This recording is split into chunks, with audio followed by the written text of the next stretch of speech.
It's good to see everyone on the call today. Thanks for joining our 2025 live annual board meeting. So the way this will work is we'll toss it over to our chair, Bruce Sonnen, and he's going to run this like a typical live board meeting. And of course, we'll have updates from all of our partners and everything like that. So Bruce, let's get this started. It looks like we have a quorum. All right. Welcome, everybody. Thank you all very much for joining online for the virtual board meeting. I'd like to call the meeting to order. Thank you again also to Chris and Isabelle for setting up this annual meeting, both virtual and in the in-person meeting. As you can see here for our schedule, we'll do the virtual meeting today. Then tomorrow at the Cultural Center, we got a couple speakers talk about the water and winescapes with Dr. Aaron Upton. Then we'll do a breakout session for the poster session, then come back and then talk about viticultural strategies for extreme weather events with Dr. Chris Chen, then break for lunch, and then have an awards presentation, and then wrap the day up with our keynote address with David Harrelson. First order of business, then we'll have what we're having today is our agenda, and on the agenda we'll approve the minutes, have the board elections. Catherine Cole will do our membership update. Chris will give our financial update and also do a live organizational update. Isabelle will give her communications update. Leti will give the Vineyard program tech chair updates. Herb will give the winery program update. Sandra Taylor will give her social sustainability updates. And then we'll wrap up the day with our partners programs updates.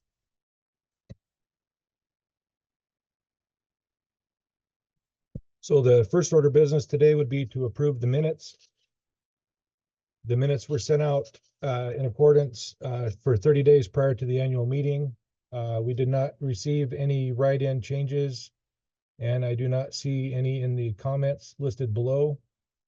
So I will make the motion to approve the minutes through unanimous consent. And then I'll pass off to Chris right now to give us an update on kind of how the live organization is set up with our board and everything else. Thanks, Bruce. Yeah, so we've gotten asked about this over the years, and I finally got enough time to put together an organizational chart. So essentially we have we're a nonprofit organization. We have a board of directors that has currently 9 directors. Our bylaws state that we can have up to 9. We're required to have the chair, the secretary, and the treasurer as officers by law. So that's why those are in pink. We do have a vice chair officer position, currently empty right now, but we'll assign one very soon after the new board gets elected. And that person fills in for the chair when they're not able to make a meeting, and then succeeds the chair when the chair's term is over. We also have 2 certification officers. So the Vineyard and the Winery program each has their own board officer, and they oversee the technical committees that do all of the standards work. So on the Vineyard side, that's Leti Catoira as the Vineyard certification officer, and she oversees the work of each of the 3 chairs of the Willamette Valley, Eastern Oregon, Washington, and Idaho, and Southern Oregon tech chairs. And they have their individual committees. They meet regularly and then work with Leti and our partner Salmon Safe and Bee Friendly Farming to update the standards each year. Same thing on the winery side, although we only have one winery technical committee at the moment, chaired by Shaun Vrooman. And we have Herb Quady as the winery certification officer of the board who oversees that work. And then we have a couple of other directors that don't have officer positions. And then I report to the board as a body, and Isabelle as the communications coordinator reports to me, and the inspectors and the other contractors in our program report to me as well. So that's how the organization is structured, for those of you who have been sort of wondering over the years about it.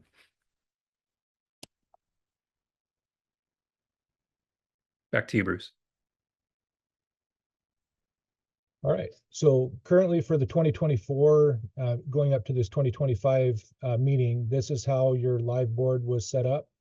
So I am listed as the chair. Lee Bartholomew is our outgoing board member this year. We like to thank her for her 8 years of service. She's been on the board now for 8 years and is our outgoing treasurer. Catherine Cole is our current secretary.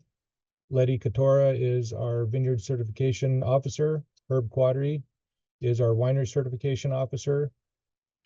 Phil Klein is board member. Luisa Ponzi is going to be our new incoming treasurer. Sandra Taylor is our social sustainability officer. And then Chini Verdrein also is a board member. And then we have Gina Bianco as ex officio board, and Dan Kent, Salmon Safe, as ex officio board member as well. And so what we did, when we sent out the minutes, we also sent out the election ballot forms. And on that ballot, we had 5 names. And these are your 4 members that were up for a 2-year vote for a re-election. And all 4 of the board members received unanimous votes to be re-elected for another 2-year term. So congratulations to these 4 board members. And then the newest board member, we'd like to welcome CJ McCollum. He will be our newest board member onto the committee. Congratulations.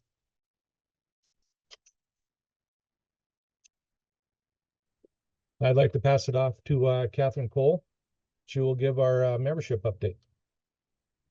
Thanks, Bruce. Yeah, so we have some membership numbers to take a look at here. Vineyard member numbers are looking pretty good. We have gained a couple of vineyards, close to 800 vineyard acres, more than 1,000 farm acres. Lost a little bit of what would be biodiversity acres, but that's kind of what would qualify under LIVE's requirements as biodiversity habitat. So next slide. In terms of Oregon Vineyard members, I would love to invite those folks who are attending today to take a look at this. Members, look at this list and maybe think about where we might have room to grow. I just was counting up the number of vineyards in each region, and I noticed that we have some regions here that are a little underrepresented in terms of live membership, places where we could maybe focus. So if you're in one of those regions where the number looks a little low in comparison to the total number of vineyards in your region, maybe think about talking to some of your neighbors about live membership. But here's where we are, 306 total. Thank you to our Washington and Idaho vineyard members. I don't think I need to read these all off, but we love to have them. It's part of live. And then winery members, I wanted to spend a little bit of time on this slide. I think we all have been struggling with the economy these past few years, but particularly as it has affected the wine industry. It's been a challenging couple of years for wine, and we have lost some wineries, and you can see that reflected on this slide. But I look at this slide, and instead of feeling like I guess what I want to say is I feel like there's room to grow, and I just see a challenge that I think we can face here. I would like to just call all of our members to action. This program works better the more members there are in live, and the more members we have, the more change we can make. And the more members we have, the more resources we have to help you. So I would challenge all of you who are here today, talk to your neighbors and colleagues. Some growers feel like live does not go far enough in its requirements. We have answered that call. Chris will talk in a minute about Live Plus, which represents a higher level of commitment to sustainability with some more stringent requirements. And, looking at these slightly reduced winery numbers, as I mentioned, these are maybe a sign of the economic times for the wine business. A lot of folks may feel like they can't afford the financial commitment to sustainability certification, but live certification is good for business. So I would just invite you all to talk to your neighbors, your colleagues about the fact that live certification is a differentiator in a time when brands really need to stand apart from their peers in order to succeed. That live logo on the back of your bottle or that live sign in your vineyard is a powerful sales tool. Research has shown that younger consumers seek out sustainably produced wines, and consumers will pay more for certified wines. So we do, as I mentioned, we do have some slightly lower winery numbers this year, but I think that we can really make a difference. And I'd invite you all to speak to your colleagues and your neighbors. Spread the word about Live. Chris? Thanks, Catherine. And actually, I'll just go back 1 second to this slide.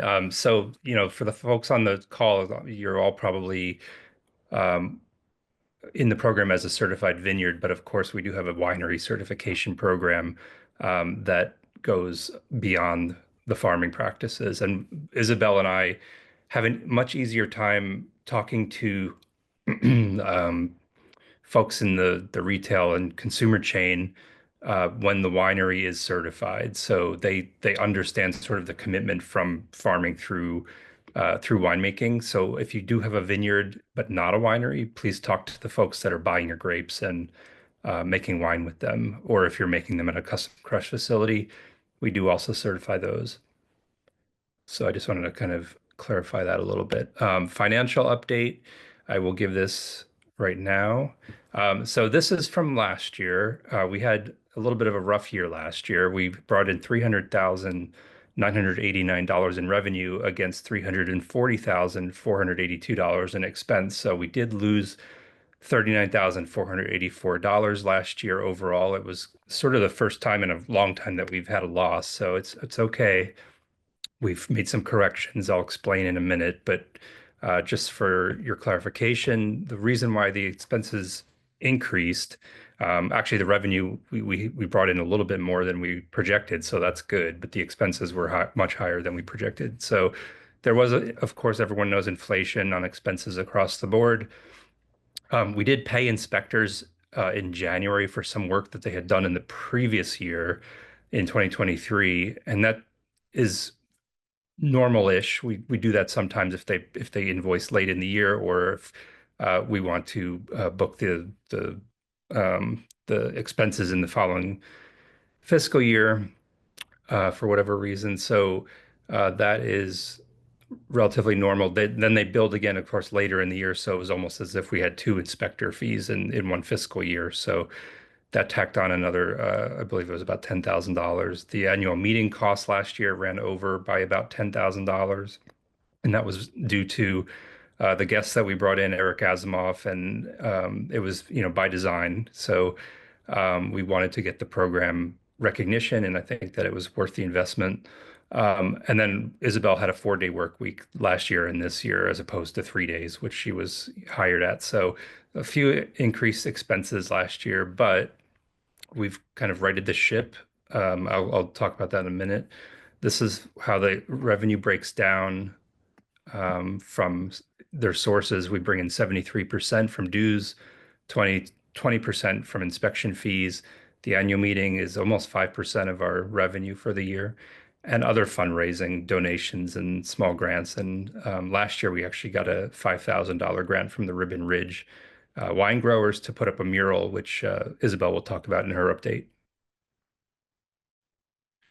This is where the expenses go. So 55.5% to compensation, that's me and Isabelle. 23% to the inspectors. Marketing gets 3.7%. Travel and meetings very low, 1.4%. The annual meeting is 7.7% of our expenses. Operational and office make up about 5% total, and then the website in your reporting is about 4% to maintain that.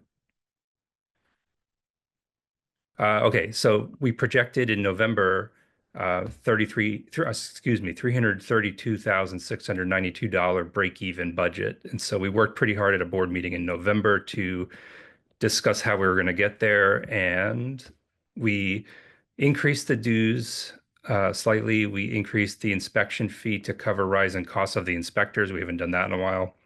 And they keep pushing their rates up a little bit each year. And we covered the lower costs of the annual meeting. So we lowered the cost of the annual meeting this year, uh, not the cost of the ticket, but the cost of the expenses to host it. So we did that this year, and we got donations, which tomorrow I'll thank Catherine and Louisa for donating for the centerpieces, and Catherine for donating for the board and guest dinner the night before the meeting. So thank you for that. And we saved over $3,000 on health insurance through the Oregon Wine Growers Association. So thank you for that. If Jana is on the call, I've talked to her about that, and it's a good testimonial to join that program to save on health insurance for your employees. So we expect to break even, and year to date, we've brought in $192,601 already against $87,564 in expense. So we've netted $105,000. Our current cash on hand is $214,982. And that's actually much further ahead than at the same point last year. So we're doing quite well. Last year, I think we had about 140,000 at this point in revenue, and about a $40,000 net. So we're doing quite well, and we've righted the ship, like I said. So that is the financial update. Any questions on that in the chat? I'm happy to answer.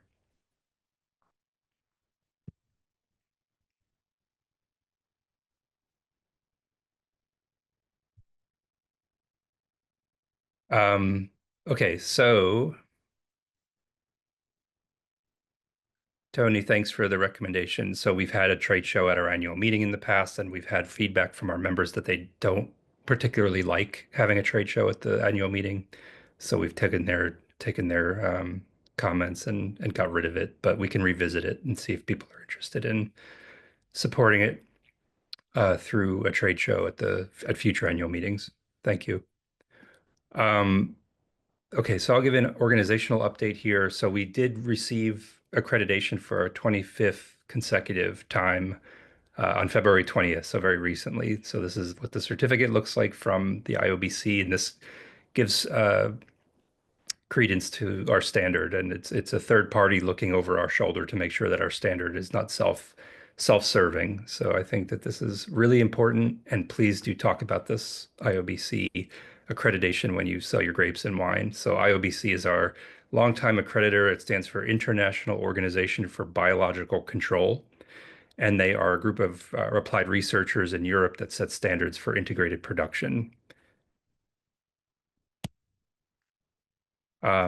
We also took part in a group called Intertech. They did a benchmarking study of 41 certification schemes across the world. They did this, they were commissioned by the Nordic monopolies in order to discover who has standards that are worth looking at when they import wine, when they purchase wine for their monopolies. So we scored very well, but there is room for improvement, especially on social sustainability, which Sandra will talk about later. That was sort of a shortcoming for most of the certification bodies in the world. So it's not unheard of.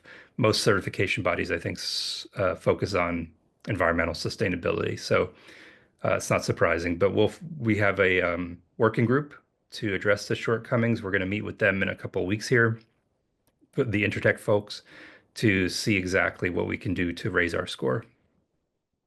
And if anyone's interested in this study, I can send it to them, this benchmarking study. I did apply for an ODA specialty crop block grant this year for $129,000 over 30 months, excuse me.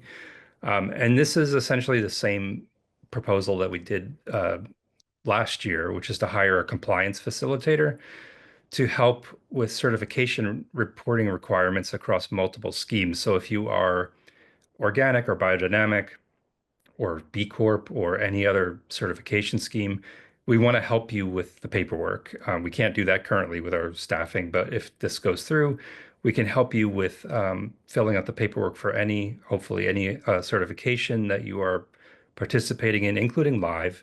But if you're doing others, we want to lighten that administrative burden for you. Typically, we're notified in March if we win these grants. We'll see. I think we should be notified in the next few weeks. And who knows what's going on with the the federal government grant freeze that happened earlier this year, but hopefully, fingers crossed that there'll still be some funding for this. This comes from, I think, the Farm Bill, so I think this money is already allocated. It's just a matter of whether it flows, right? So inspections for 2024, 2025, the most common non-compliances during the inspections were tissue, water, and soil tests. So your regular testing. Tissue, you have to get every 3 years. Water every 5 years, and 7 years soil tests. So if you have old tests, make sure you get them updated this year. Isabelle and I went through every single Vineyard member and notated who's due for a new test this year. So we'll be reaching out to those folks and reminding you to update your tests. We do have Dan Kent on the line here. Later on during his update, he'll talk probably about the subsidy for Idaho wine growers through Salmon Safe. So there's at least a year of certification fees that will be paid for by Salmon Safe as a pass-through from a grant that they received. So that will fund the inspections in Idaho. That's why that's on this slide. And Dan will talk about that a little bit more later. I don't know if there's anyone on the call from Idaho, but Isabelle spent some time reaching out to Idaho wine growers to let them know about this, and we're just waiting to see if anyone takes us up on it. And that's a nice transition to this slide, which is our current network of partners. So Salmon Safe and Bee Friendly Farming, of course, and IOBC are our certification partners. And we love working with them. Salmon Safe, I think we've worked with for over 20 years now, so 25 years. So thank you, Dan. And one of our newer partners, Bee Friendly Farming, you all get Bee Friendly certified as a result of your live certification. So these other partners, just as a reminder, if you do want to participate in 1% for the planet, our dues that you pay qualifies you for that. So if you want to write that dues towards that 1% for the planet, you can. We have the Porto Protocol on the call. Isabelle will talk about the Growing Oaks project. Salud's not going to be on the call today, but they'll be at the meeting tomorrow. We've worked with Linfield University on social sustainability standards. AHIVOY will give an update today. And then we have industry partners elsewhere. So in California, we work with Napa Green and the California Sustainable Wine Growing Alliance to make sure that our standards are harmonized with theirs as much as possible, and our marketing too. And we also have a long-time relationship with the Oregon Wine Board, with the Willamette Valley Wine Growers Association, Idaho Wine Commission, and Washington Wine. So we're really happy to work with all these folks, and please take advantage of it. Please work with them yourself and use them for what their resources can offer you as a business. Lastly, I'd like to talk about Live Plus. So we did create a certification program that goes above and beyond our core compliance requirements of our standard. So we're calling it Live Plus. We announced it last year. The rules are fairly simple. You have to earn certification with a score of 75% of the green items on the Live Vineyard checklist. So the normal score is 50% that you have to receive to get standard certification. You do have to eliminate all herbicides across the entire farm. That's synthetic and organic. For pesticides other than herbicides, only organic products are allowed, and they have to be used within the Live Yellow list restrictions. So that means you can't use copper still at the current moment, and sulfur has to be used within the limits as set by Live. So those are the two organic requirements.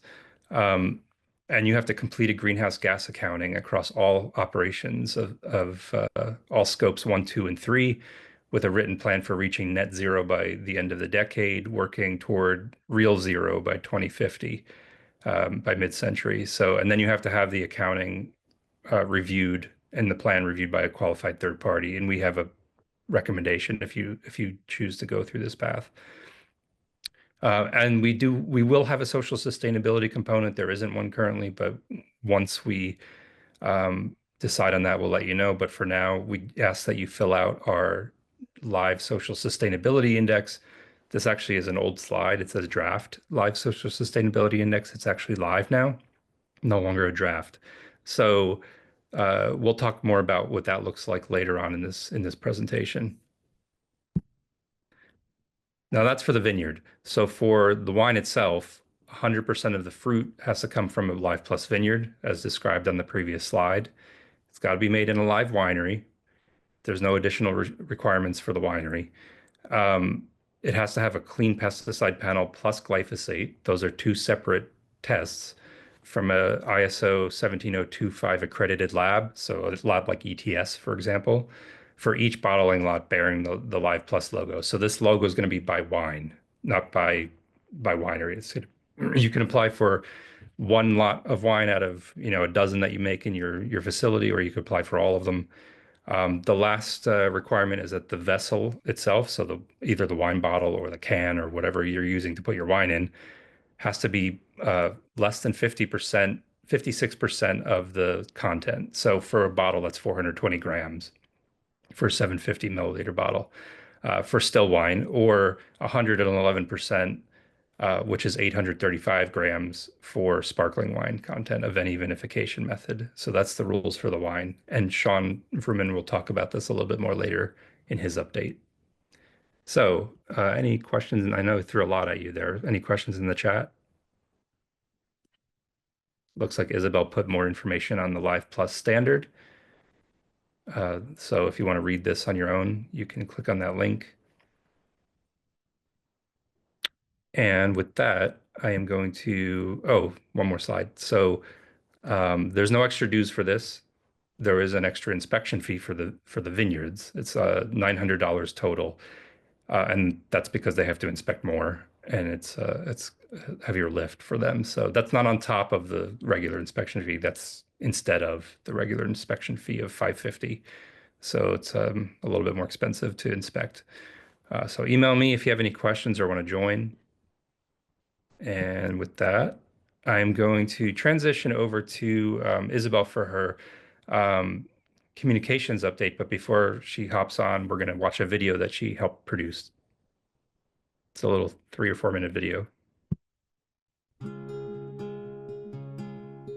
Acorns are so cute, and they're just so full of charisma. It's really easy to understand an acorn, and then also to see the potential it has in the future for a large tree. Oak trees are islands of biodiversity. There's so many things that need them and can use them. They're an icon of the Willamette Valley.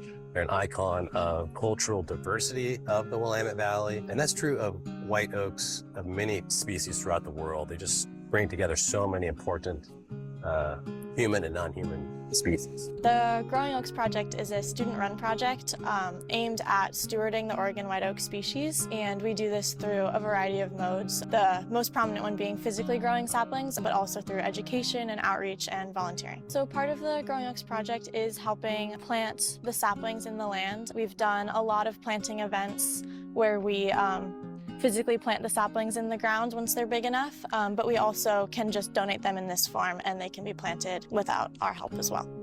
The goal of growing new trees is to kind of repopulate the dwindling population of the Oregon oak because it has decreased over time, and we're really trying to do our best to preserve what's already here and create more habitats for the Oregon oak. Wineries are really important about the future of oak trees because the industry can be the greatest partner for the trees, or it can be one of the greatest threats. The same place that wine grapes want to grow is exactly where oaks want to grow. Live has been a really important collaborator. They were the first group that really helped us connect into a larger community from one institution to another institution. The interest that Live has in supporting the conservation and promotion of those trees is really important. Live was really excited to learn about the Growing Oaks Project and to learn about all of the amazing things that the students at Willamette University are doing to protect and educate the general public on Oregon white oaks. While the Oregon white oak population is dwindling. A lot of the remaining population of these Oregon white oaks is on private land, a lot of that being on vineyards. So many live members and vineyard owners in the Willamette Valley are interested in Oregon white oaks. A lot of our members are already working on their own restoration projects and are nurturing some really either old growth trees or working to grow new saplings. We have a lot of interest in growing saplings from the Growing Oaks project. Growing Oaks has set a goal to collect 100,000 acorns, and with these 100,000 acorns, to grow those into 11,000 saplings that will be redistributed back into the Willamette Valley. So if we grow 11,000 trees and those trees grow for 50 years, that will offset the carbon footprint of 1 year within the wine industry locally. People can learn more about our project through our website or on social media. We have a project Instagram, and we are always willing to answer any questions that people have about the project. People should care about the Oregon white oak today because it tells us about deep past. It captures the entire history of the Willamette Valley and all the people who've lived here. People should care about the Oregon white oak because it's the tree of tomorrow. It's the one that is most likely to be resilient in the climate futures we have, that is also native to the Willamette Valley. We can contribute to a better future. There'll be shade for kids on hot days. There'll be a place to hang a swing. There'll be a place to listen to the birds. So many reasons to care about the Oregon white oak today.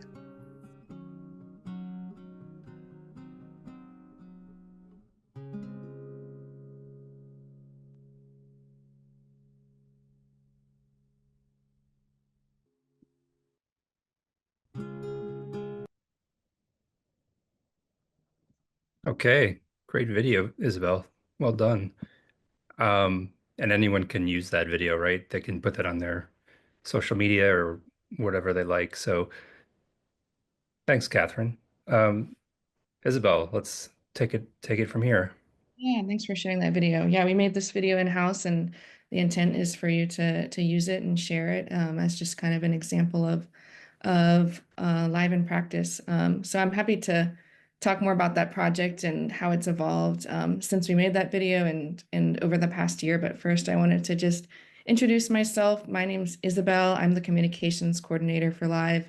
In my role, I work on a variety of marketing and outreach initiatives that I'm excited to walk through today. So circling back to the Growing Oaks project, as we mentioned in the video, this is a collaboration between the Live organization and a student-led organization at Willamette University called Growing Oaks. We've been working with them for a little over 3 years now and really launched this program last year. And when we joined forces, we set a goal to collect enough acorns every year to grow 11,000 trees a year, which is a pretty lofty goal for a team of our size. And we're really excited that we've been able to almost hit that number. So this year alone, we've collected over 40,000 acorns. And since starting the project, we have now 10,200 saplings planted so far, and we still have a couple days left this year for planting. We've hosted 7 community days just this year and have 2 more planned in the spring that we would love for anyone to get involved in if you're interested in joining. And want to give a huge shout out to Sterling Fox. Sterling Fox is a vineyard manager and member of the Live program for many years. He has donated a greenhouse for this project that you can see in this picture here.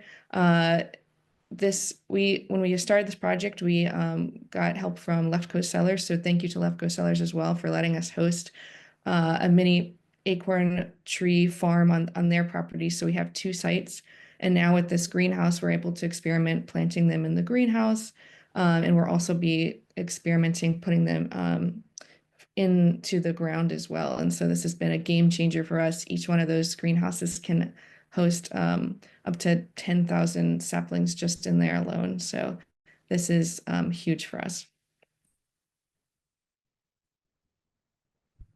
This project has just gained a lot of engagement. People really love learning about the Oregon white oak and getting their hands dirty and joining us for planting days and collection days. We've had participation of all ages from our community, and and I'm really glad that that's happening, because that's kind of the larger intent of this project, to highlight the importance not only of the Oregon white oak, but of biodiversity in general, and kind of bring people in from our community to learn more about live and why it's so important to protect our native species and what that can do for our local and social ecosystems. So we were able to pick up some press on this. On the left side, we were recently featured in Oregon Wine Press in January. And I just want to note that this article features the Growing Oaks project, but also is a more general view of the live program. It includes interviews from a few live members, Herb Quady, as well as Carrie Kalschuer from Ponzi. Catherine Cole is mentioned in there as well, and so is Chris Serra. So if you haven't read that yet, be sure to give that a read. It's on the Oregon Wine Press website. And we also were featured in the Oregonian last fall. If you're interested in growing oaks on your own property, you can reach out to me, Isabelle, at livecertified.org. And if you're attending our in-person annual meeting tomorrow, we'll be hosting an academic poster session, and we'll have representatives from the Growing Oaks team there to answer any questions. They'll be sharing more information on how to actually grow these on your vineyard once you have the saplings. And just for a reminder, we are giving these saplings out when they're 2 years old. We used to give them out at 1 year old, and got feedback from people who have brought them into their vineyard that they might do better with being a little older. So for most of the saplings were planted either this fall or a little bit before. So come fall 2025, we should have a couple hundred saplings available. And then the following year, we should have a lot more available for planting. I wanted to talk about another community project we've been working on. So we, in the fall, commissioned a mural that lives in Newburgh. It's on the side of Crush to Cellar, that hopefully you guys have been able to see in person. And if you're not, we would definitely encourage you going to visit that. You can learn more about our mural at livecertified.org/mural. But yeah, this was launched in October. This was really the brainchild of Chris, who found a local muralist named Salome Suwag. She's a pretty renowned artist, and if you're not familiar with her work, I would definitely recommend checking her out. So this was painted by her apprentice, Didi Caloiro, and we just kind of approached her and told her about live, and told her that we wanted to have a piece of art to share with the community that would talk about all that goes into making and growing sustainable wine and all that comes out of it. And we're really, really happy with the design that she came up with, and are really, really grateful. Chris reached out to Ribbon Ridge, spoke at an ABA meeting, and kind of presented the idea to them, and they were generous enough to fund the project. So this wouldn't happen without them. So thank you so much to Ribbon Ridge for funding this project. And thank you to our other sponsors, Crush to Cellar, for letting us put this on the side of their building. This faces 99 West, so it's a really great location for people traveling through to kind of catch their attention, and just another way for people to learn about live and kind of draw people in. And thanks to Miller and Color Atelier for donating all of the paint that we used for this project. If you are in Newburgh traveling through, be sure to stop by. There's a plaque that shares more information, and for newcomers coming by, they can scan the QR code on that plaque and learn more about live and the mural itself. And be sure to take a selfie while you're down there. Catherine started this selfie trend, and we'd love to see more of this. And tag Live Certified and Ribbon Ridge, and we'll be sure to share it on our social media platform as well. This year, we launched our live shop. So if you go to livecertified.org/shop, or check on the top menu, you can see where we are now selling vineyard and winery signs. So you guys have been asking for vineyard and winery signs for a long time now, and we're excited to now be offering those, and they're available. We have them made. You can order them online, and we'll ship them out to you. If you are interested in ordering some of these signs, and we'll be attending our in-person annual meeting tomorrow. If you any orders made today, we'll be able to bring those for delivery tomorrow in person. Another thing you'll find on our live shop is live retail demos. So we have trained teams at 2 professional pouring companies, Margot & Co. and Flow Wine Group. So the purpose of this service is to offer a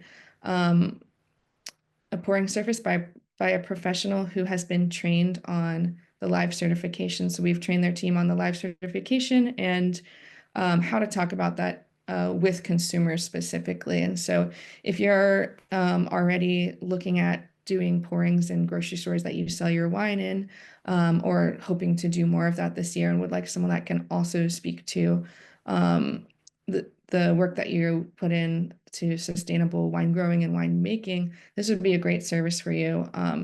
They're pretty flexible and can customize this to the needs that you want. So if you have an idea in mind and want to talk it through with us, don't hesitate to reach out and we'll see what we can do for you. Kind of in the same theme, we've gotten feedback from you guys that you want more resources for live to kind of promote itself directly to consumers. And so a great way for us to do that is through retail marketing and in grocery stores. So last year we launched a pilot campaign to kind of start playing with this idea. And we did a month-long campaign in the Newburgh Fred Meyer. So this included an in-store live tasting that we did on, they have an event called Fuchsia Saturday. It included shelf blade talkers. So we put these shelf blade talkers that have the live logo on the front and on the back. It just mentions that they're a locally made sustainable wine from the Pacific Northwest, and it has a QR code to our website. And then we had aisle end cap with this sign on the top, and all of the wines on that end cap were live certified wines.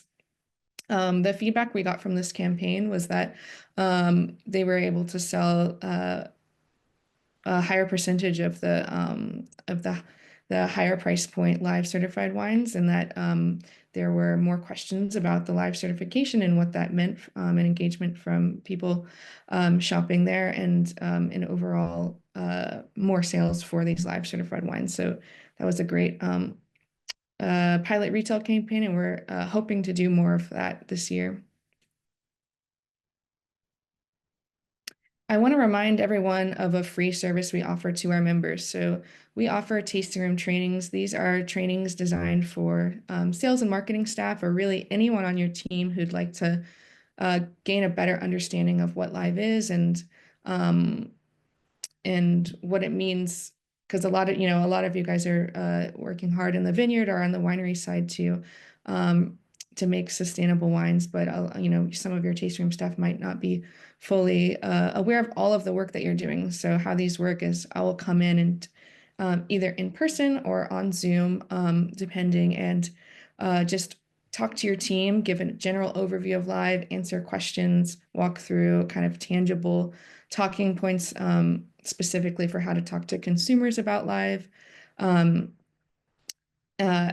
if we have enough interest in a particular area, sometimes we like to do group training. So stay tuned for a group training. I'd like to schedule something early summer, and please reach out to me if you'd like to schedule something for your team here.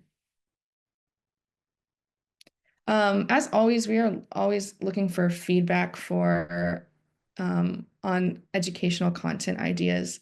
So these are some ideas that Chris and I had come up with based on feedback that we've heard from you that you want to learn more about. I just wanted to throw these on here and see if it generates any ideas. So if any of these are particularly exciting to you, or kind of you might have someone in mind that you'd like to hear from in regards to these topics, or maybe it's just like jogging another idea for you, please reach out to us. We are going to do our best to have more and more in-person and webinar educational content. Of course, we won't be able to reach all of this, say, in a year, but we're excited to push out as much content as we can, and we'll prioritize based on your own needs and the feedback you share with us. If you're not following us on social media, be sure to follow us at Live Certified. We're on Facebook and Instagram. Here we post educational content. We highlight the work that you guys are doing in your vineyards and wineries. And we also will post educational content and resources from our partners. So something we launched this year was Meet the Beneficials campaign. This is a fun campaign where we highlight a beneficial organism, so raptors or beneficial insects in the vineyard, and talk about how they can help your vineyard.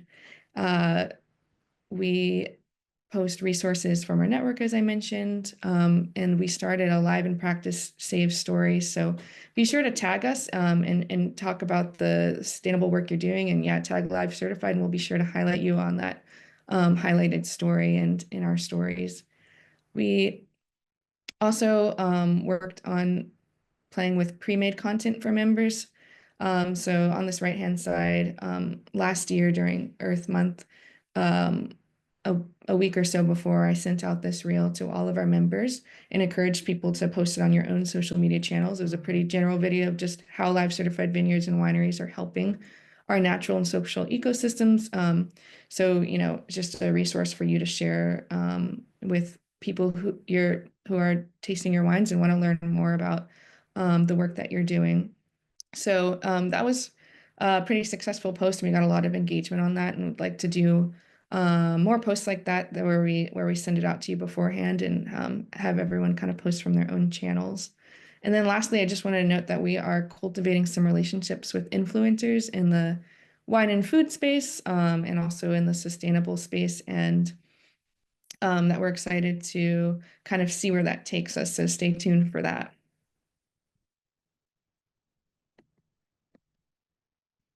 For anyone who has not joined our mailing list, or maybe you've unsubscribed or have new people on your team who are not yet on this, be sure to sign up here. You can sign up on our website as well. If you go to our homepage and scroll to the bottom, we have a form at the bottom where you can sign up. So our mailing list, we send out important reminders and updates. We share educational resources.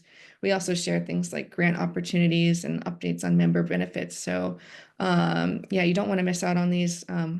And yeah, be sure to sign up. I'll also drop that link in the chat when I finish up here. This year we'll be participating in Oregon Wine Month. We have Gina Bianco on the call from the Oregon Wine Board, who can share a little bit more about this later when she speaks, but we'll be involved in digital and print advertising. We are working on a press tour opportunity that we'll hopefully be able to do.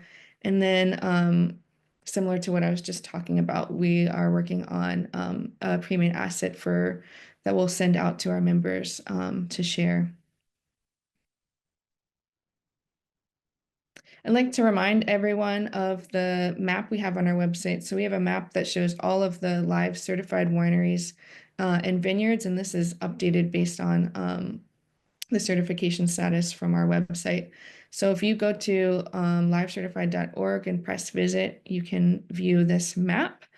And you can toggle by state. Viewers can toggle by AVAs, whether or not you have a tasting room, a winery, or a vineyard. And so the information that you put on your internal live website influences this. And in our next round of website updates, we are going to add pictures here. So be sure to add a picture on the inside of your account, right here where the property image is. And right here, we're looking for just an image that you would want to show up on here. So kind of a general front-facing image, pretty picture of your property or winery.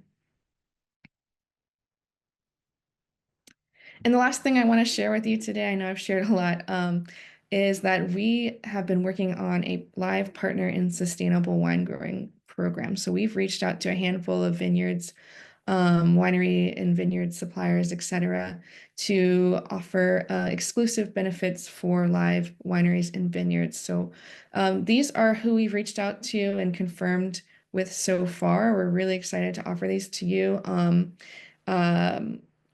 Be sure to check these out. Some of these are just for the winery program, and some of these are for the vineyard and winery program. And that's it from me. Thanks so much for being here. And reach out if you have any questions or feedback from us. We love hearing from you guys. And next, we're going to hear from Leti Catoira, who's going to give our technical committees update.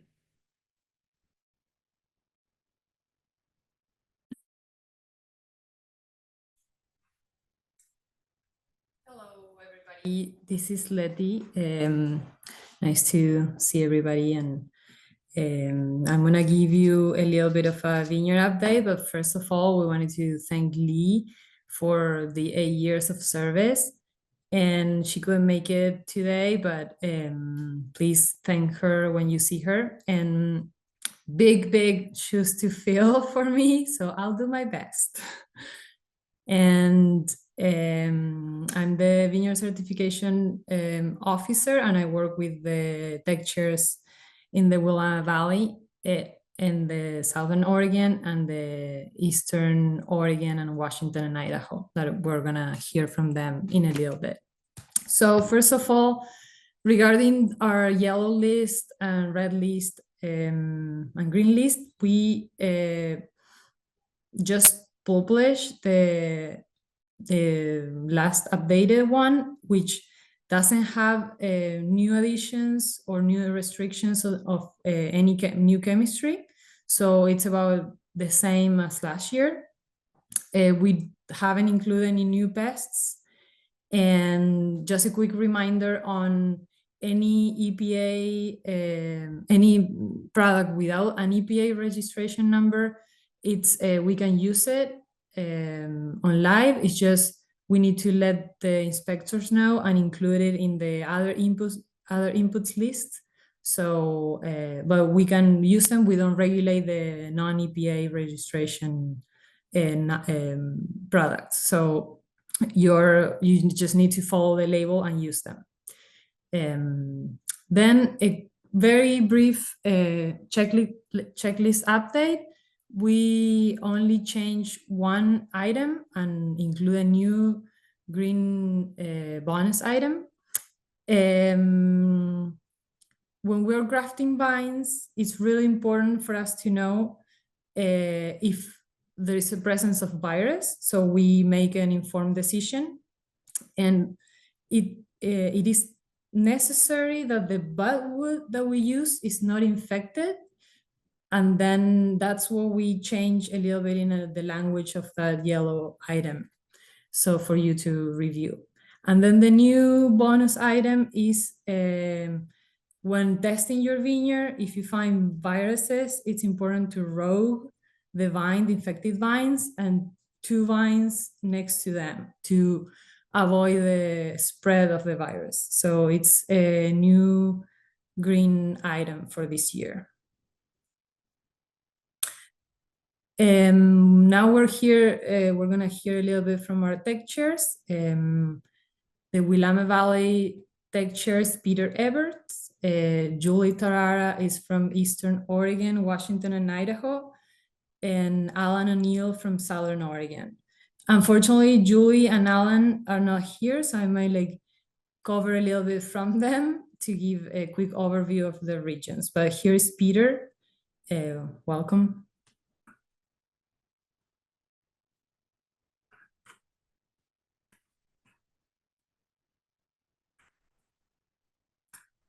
Peter, you're on mute.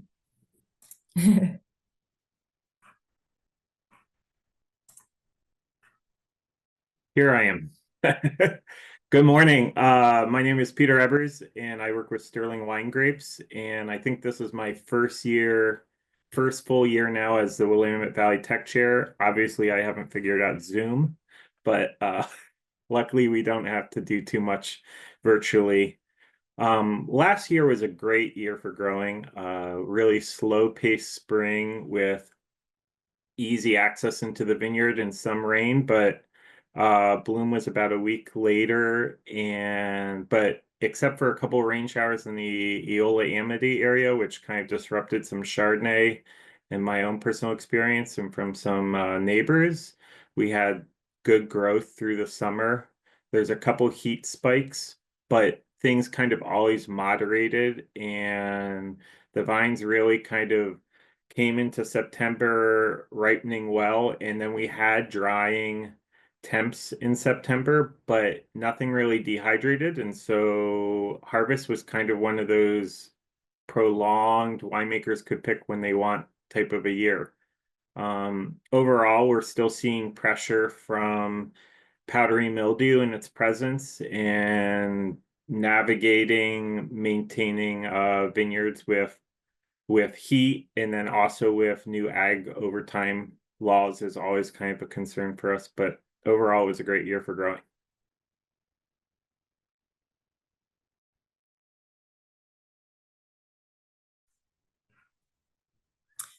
Well, here will be Julie in my place, but she couldn't make it. I'll do a quick Eastern Oregon, Washington, and Idaho update and to cover for her. I just want to mention that last year it started with a big frost event in mid-January throughout the whole Columbia Valley, and there was some cold injury registered in the Walla Walla region, which caused a prolonged bud break season, which made very difficult to plan the spray programs. Then throughout the season, it seemed the vineyards recover pretty well from the very hard cold winter. And then they recovered pretty well, and we noticed that the yields were just fine and a little bit heavier than normal. Regarding powdery mildew, it was an average incidence year, and unfortunately at the end of the season there was a lot of unsold fruit which was hanging in the vineyards. That's a little bit of a trend, unfortunately. And regarding a quick update about Southern Oregon, it was a very hot year, which made harvest a little bit earlier, and ripening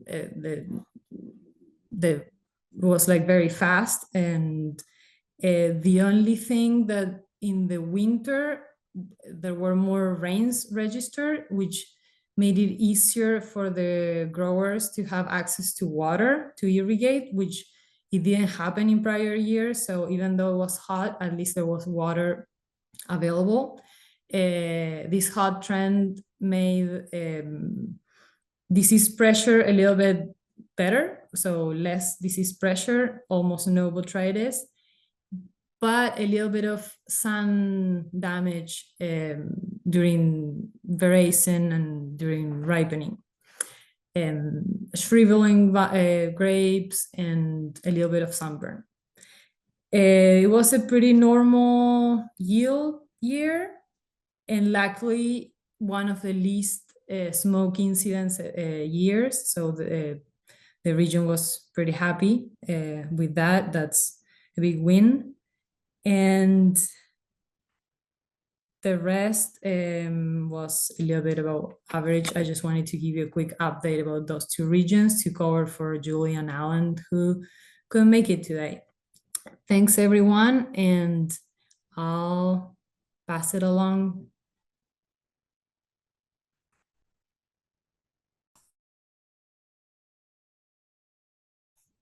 Herb, you're up now. Welcome. Hi, everybody. Welcome. I'll undo my, there we go. So yeah, I'm the winery certification officer, and Shaun Vrooman is the chair of the winery tech committee. So Shaun, would you like to go ahead and introduce some of the updates and additions to the continuous improvement list? If you want to take it on from here, otherwise I can do it too. Yeah, that sounds good. Hi, everybody. I'm Shaun, the Winery Technical Committee Chair. So to start off, we have our recycling hubs here. So this is our current number 4 clear plastic recycling hubs. We did have a small winery collective in the Portland area that gave it a shot for a little bit. They did unfortunately have to pull out just due to space constraints. So if anyone else is interested in joining as a recycling hub, particularly closer to Portland, feel free to reach out to me or Chris or Kevin Green as well. I can drop some contacts in the chat there. And then another note related to plastic recycling is we're just in the exploratory phase of looking at getting a program for the PET label liner recycling. So currently there's no recycling of that done in Oregon. We've been in conversation with some folks in California who've had some pretty good success with that. So we're really excited about the potential for that. I think, there's potential for many truckloads of plastic to avoid the landfill, which is really exciting. So on to updates for standards. Chris mentioned earlier a little bit about the Live Plus program, which we're really excited to be rolling out. We've done a lot of work on lightweight bottles, or bottle weight standards rather. So we've updated the language for a green item on 4.4 to include sparkling wine. So that limit for that green item is going to be 850 grams for sparkling wines of any vinification method. We've also added 3 bonus items, so green items for progressively increasing cullet content. So that's one item that would state 90% of all your glass bottles have at least 50% cullet. Another item that 90% of bottles contain at least 75% cullet. And then the last one, 90% of all bottles contain at least 85% cullet. Those are cumulative green items.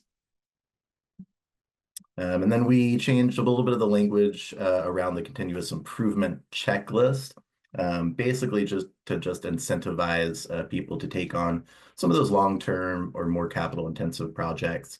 So the language has changed to say that individual projects don't necessarily need to be chosen from the live continuous improvement list each year, and they can occur over multiple years if the project is long-term or capital-intensive.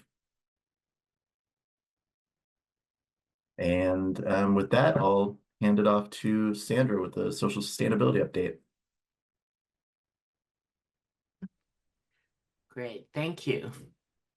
So I think you'll recall we talked a little bit about the Social Sustainability Index last year. I think we've done some good work to finalize it, and we're still working with Linfield University. We encourage all of you to take a look at the various aspects of the index and fill out the index. It's not a requirement, but we think it'd be very helpful for you to fill out the various aspects of the index.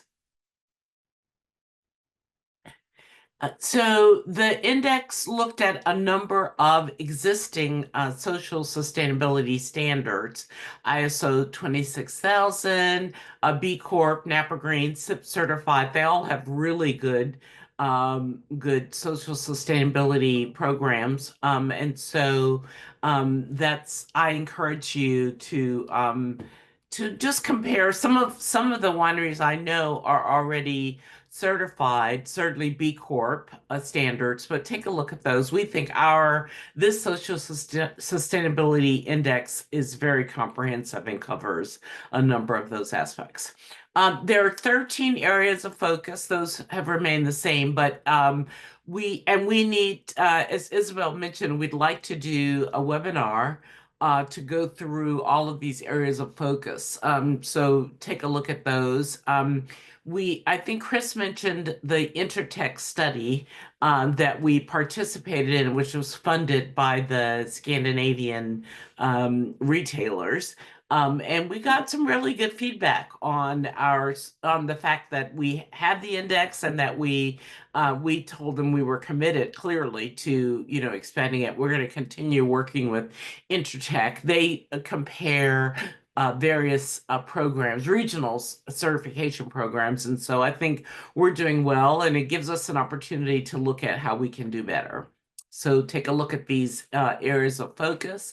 I won't go through all of them, but certainly contact me or Isabelle if you have questions about any of these areas of focus. I can take over real briefly just to show you where to find it, Sandra. Okay. So on the home page, you can go to, there's two places where you can find the index. You can click on the certify link, which is where all of our standards live. And then that'll take you, oops, let me go back one. That'll take you to the downloads page of the standards, and you can click on either the Vineyards or the Winery program, and it lives in that little block there. So along with the checklist and the green and yellow and red lists and all other forms, that's where you can find it. Another place where you can find it is at the bottom of the homepage. We have this kind of carousel, and we put it there as well. There's also a card in that carousel for the green and yellow list. So if you ever want like a quick document, you can find it there. And I will then turn it over to our partners, unless Sandra, would you like to say anything else about? No, that's fine. Thank you. Thank you. Thank you. All right. Well, hello, I'm Jana McKamey, Executive Director of the Oregon Winegrowers Association. Thanks so much for having a few minutes here. I wanted to start off with just kind of level setting about Oregon Winegrowers Association. We're a advocacy membership-based organization representing the statewide industry. And we primarily advocate in Salem, but also in Washington, D.C. and with state regulatory bodies and federal regulatory bodies. So thanks to many of those on the call who are already members and supporting our good work for the industry. We've been doing this for 40 years on behalf of growers and wineries across the state. I do want to focus in primarily on what we're working on for the current legislative session. And I don't know, Isabelle, if my slides ended up making it in or not, but I don't see those progressing. If not, I'll just kind of talk through. I'm not sure if I was supposed to run these. So, you could go to the next slide. Over the last 40 years, I'm not going to roll through this, but just we've historically been involved in a lot of foundational pieces of legislation for the industry. And we continue to do that work today. Next slide, please. So for this legislative session, probably of great interest to this group is what's going to happen with wine packaging. Our organization has taken a position that bottle bill would be the right place for wine glass to go. And we do have a bill that adds wine bottles to the bottle bill, in addition to a fixed bill for the wine in cans, which are already part of the bottle bill starting July 1st, 2025. There's a lot of stakeholder opposition to adding wine bottles, including from the Oregon Beverage Recycling Co-op and from the grocers. So that is not going to happen in this legislative session. The Extended Producer Responsibility Program takes effect July 1st of this year, and that is where wine glass is and will be for the time being, unless dynamic shift in outgoing years. So we're really working to make that program the lowest cost with the best environmental outcomes. There are some elements still to be developed around there. It's called bonus C and eco-modulation. And so when you were talking about lightweighting bottles, reuse, that those incentives are being built into that. But you're only paying into that system if you have more than 5 million in global annual sales. I could spend 30 minutes on this and I won't, but happy to connect with anybody afterwards about this particular issue. Okay, next slide. This is just a laundry list of quite a few issues that we're working on in Salem at the moment. I'll touch on just a couple of them. The top one would add a couple of full-time employees to the Department of, to Oregon State University to create programming in Spanish for pesticide outreach and training. There's also, as part of OSU's Ag Extension program, they're building in funding for a wine position, but it's unclear right now how federal cuts might impact that. On water policy, Reps Helm and Owens are putting together a lot of different proposals around water. They have a comprehensive water package. What's actually going to move this session is in question at the moment.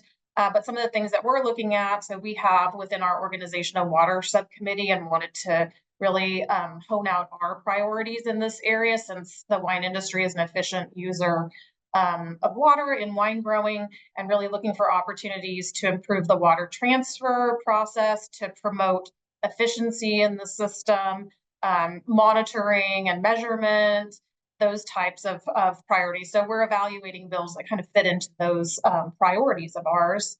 And then I'll also mention the Ag Workforce Labor Standards Board bill. This would set wage and benefit levels for all ag workers, plus worker safety and health conditions. It would take away what would require termination for cause in agriculture, and would be the only state that has such a board.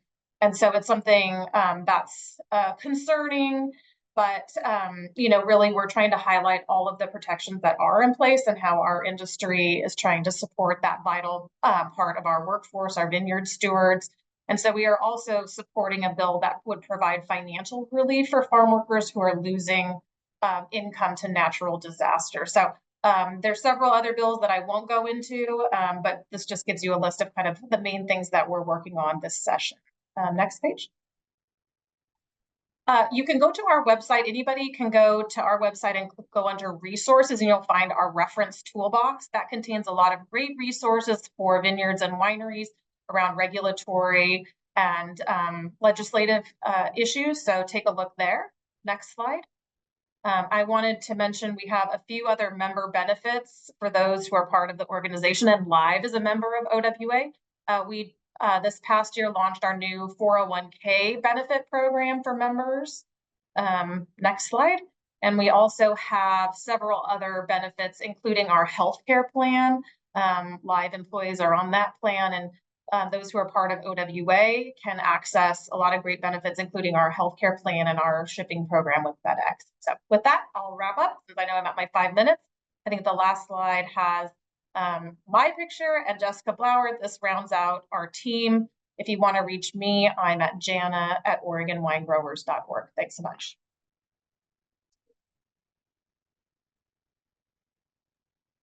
Thanks, Jana.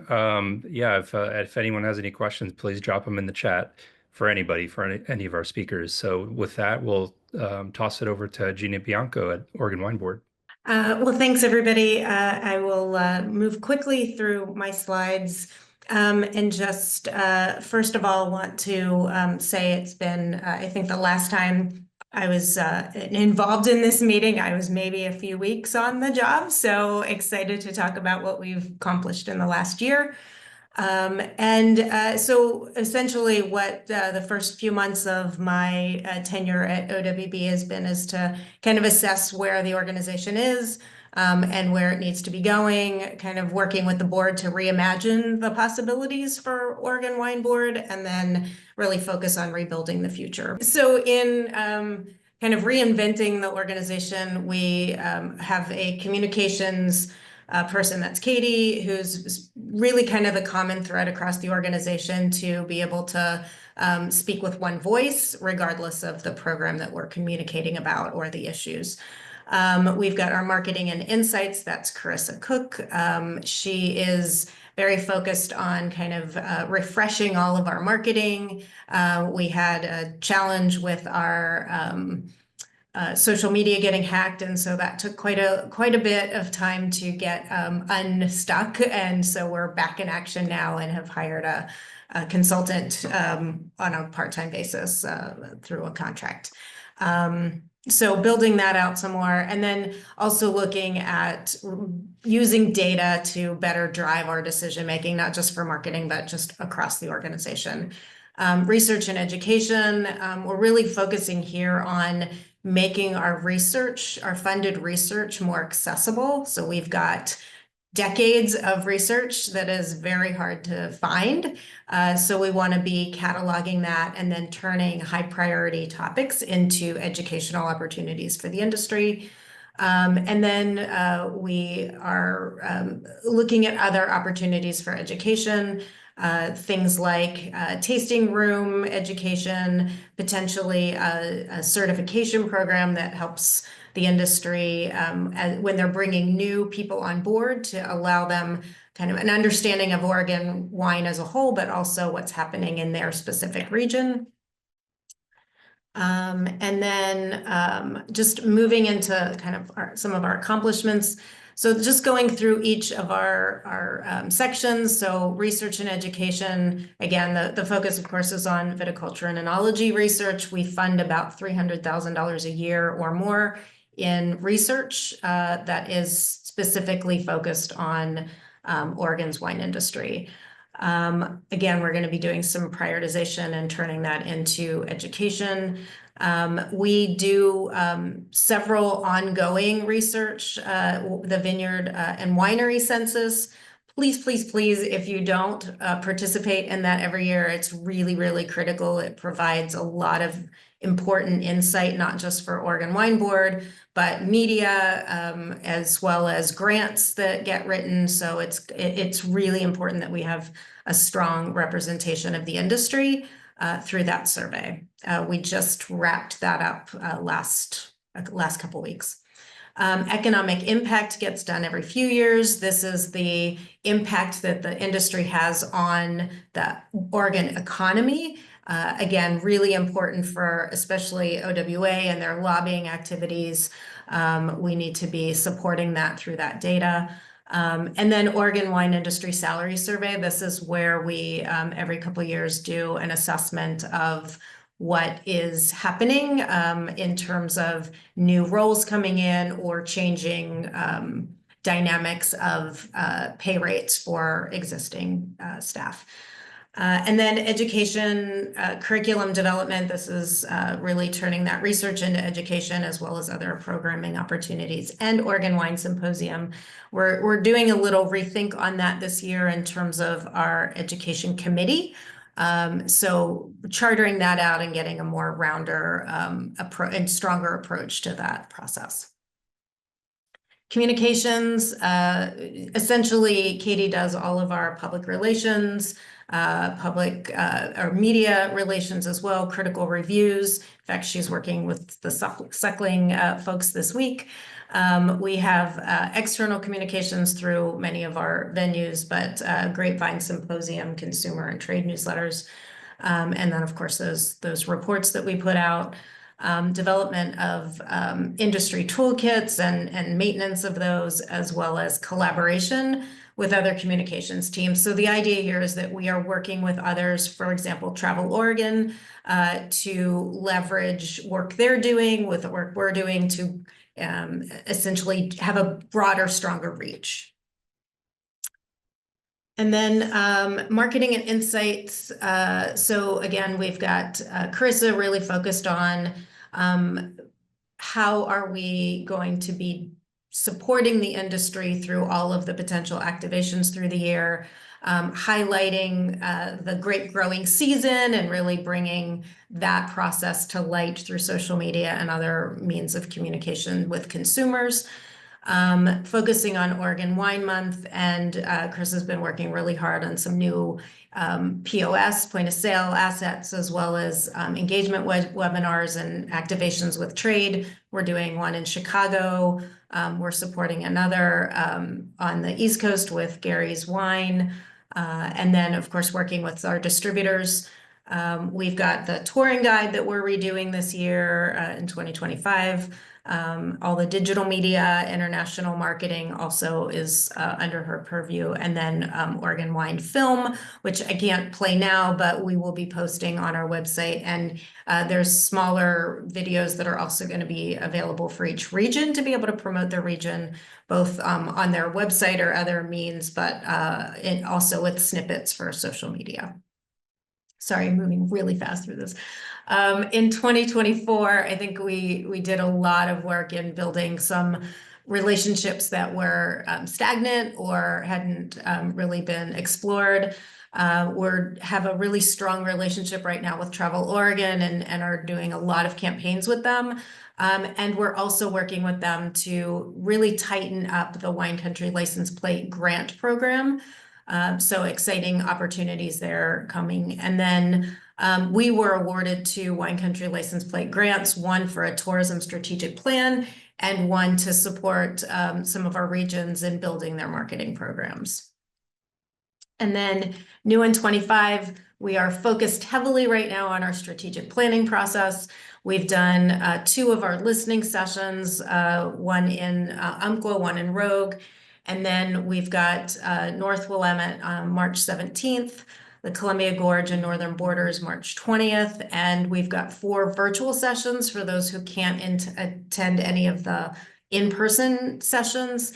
And on our website, if you go to, I don't see my link here, but if you go to our industry page and find this resources page, sorry, you'll be able to identify where these sessions are.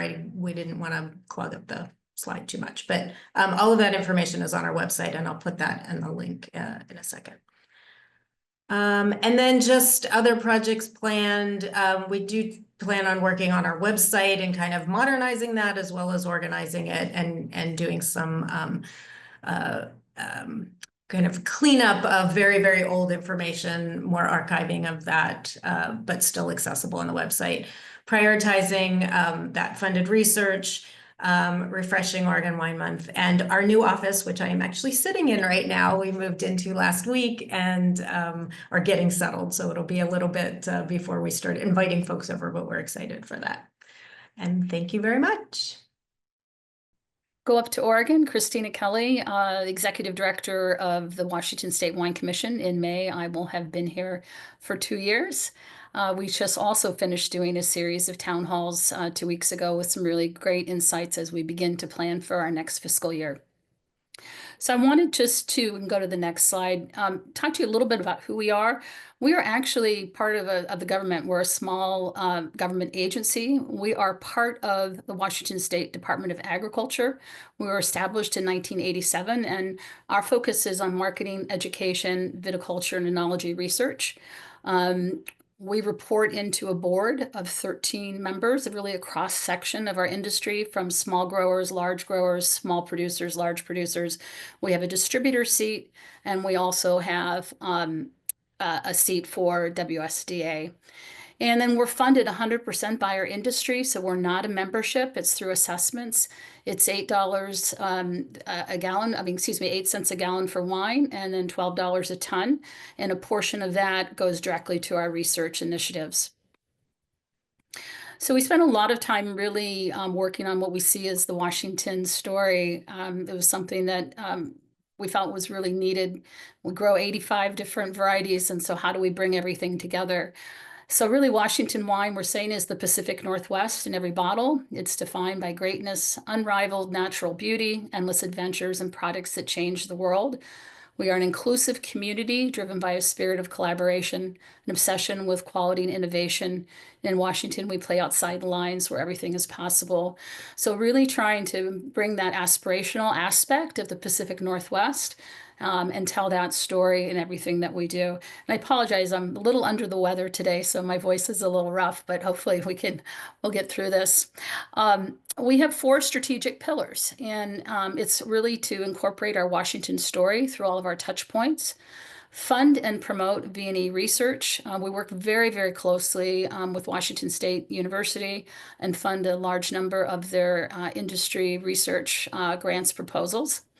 Our other strategic pillar is to increase media and communications impact. And we're really working on activating trade and distributor partnerships. Distributor partnerships is one thing that has been added as we developed our 5-year strategic plan. And I have a little bit more details on that. So on the next slide, these are the key projects that we're working on right now in terms of research. We are part of the West Coast Smoke Exposure Task Force, along with Oregon and California. We were able to finally get a website launched, and we support about $300,000 a year towards this program. We have a full-time research director, Melissa Hansen, who's actually in DC right now, meeting as we think about some of our grant funding and research funding that we're trying to find out if we still have. So from smoke exposure, we also work with grape mealybug, leaf roll viruses, You can see the various different things. We also help fund the research winery at WSU, a tannin management program that they are working on. We've just put in 36 new fermenters there for research. And then we're also doing work on sustainable powdery mildew controls. All of our research, if anybody's interested, is available on our website. It's open to anybody, and we do share it. So just if there's any one of these areas that you want to get more information, please click over to our website. We publish about 35 articles a year on our research. Okay. Our big initiative that we do, and I'll go through each one of these very quickly. Every fall during harvest, we do a road trip. This past year, we had 57 guests from 23 states. Every person is on an individual itinerary, and they actually go and they work harvest across our region. So it's an immersive education program, and this year we brought in on and off premise buyers, corporate buyers, and the first time we brought 7 members of a distributor on our road trip. And this is really a 7-day, starting in Seattle and then working our way over to Walla Walla. And it's quite an undertaking. So we're excited that we'll be doing this again in the upcoming year. Next slide. We have worked very hard from a media PR standpoint. There's obviously been quite a plethora of things in the news around sort of the the contracts that have gone away in Washington State, so on and so forth. So we've really put a focus on increasing the positive sentiment. And so, this past year we saw a 5% increase in positive news. It's been something that we've worked with a PR agency in New York, Colangelo, to help us work and seed stories. And we're really working on continuing to build sort of that reputation of Washington State wine. Gina, interesting, you have James Suckling this week. We had them all last week until Saturday. So I think we go from Washington to Oregon. So we share a lot of the critic reviews. And overall, last year we had about 167 articles, and we had a potential reach of 1.1 billion potential viewers. Okay. We did get a grant for sustainable WA. We received a $250,000 specialty crop grant. Good news is I got email several days ago from Washington State Department of Agriculture that they will fund this even if USDA does not fund our sustainable WA grant. So we know that this money is secure. That went into place in October. We are working with Seattle agency Green Rubino. We sort of, in the lower middle image, you can see us at WineVit, where we had all of our materials and first started talking about our Sustainable WA program. And we'll be launching over the next couple months a digital toolkit for Sustainable WA. We'll be launching sort of a digital campaign and then materials that we can use in our tasting room. We are the marketing arm of Sustainable WA. Washington Winegrowers is actually the certification arm of Sustainable WA. So they handle that. We're working on the marketing end of that. And so we're excited that we have these funds to help promote our Sustainable WA program. Distributor engagement. This was a new investment for us. What we heard from our constituents is that while they're strong in D2C and tasting rooms, that they really has a lot of stumbling blocks to get their wines in distribution. So we've been working very closely with a large number of distributors across the United States, really working on sales training, incentive programs, meetings where we actually come into the GSMs, really across the United States, and a real cross-section of wholesalers from large to small. And we've seen some good success in helping our Washington State wineries gain distribution outside of the Pacific Northwest. So that's another key program, and we see ourselves continuing to do that to help our wineries gain national distribution. And then we're in Taste Washington Wine Month right now, started in March. And 3 years ago, we awarded the contract to Taste Washington to SC Productions with a really focused goal of bringing new consumers to Taste Washington. We're actually sold out on Saturday and almost sold out on Sunday. It's a whole series of events that occur over a week and a half time frame. Last year, we had 7,500 attendees participate in 11 events. And what we're really excited about is we really over-indexed in young consumers coming to this event. So it's not your standard wine event. I'm glad that Sally and Gina will be coming up this weekend from Oregon to take a look at how we're doing Taste Washington Wine Month. We still do a series of seminars that are very focused on wine education, but really bringing in top restaurants from throughout Washington State, and we have over 200 wineries. So that will be this Saturday and Sunday. And I think that is everything that I have. If you have any questions, please send me a note, and I'm happy to answer any questions that people may have. Thank you.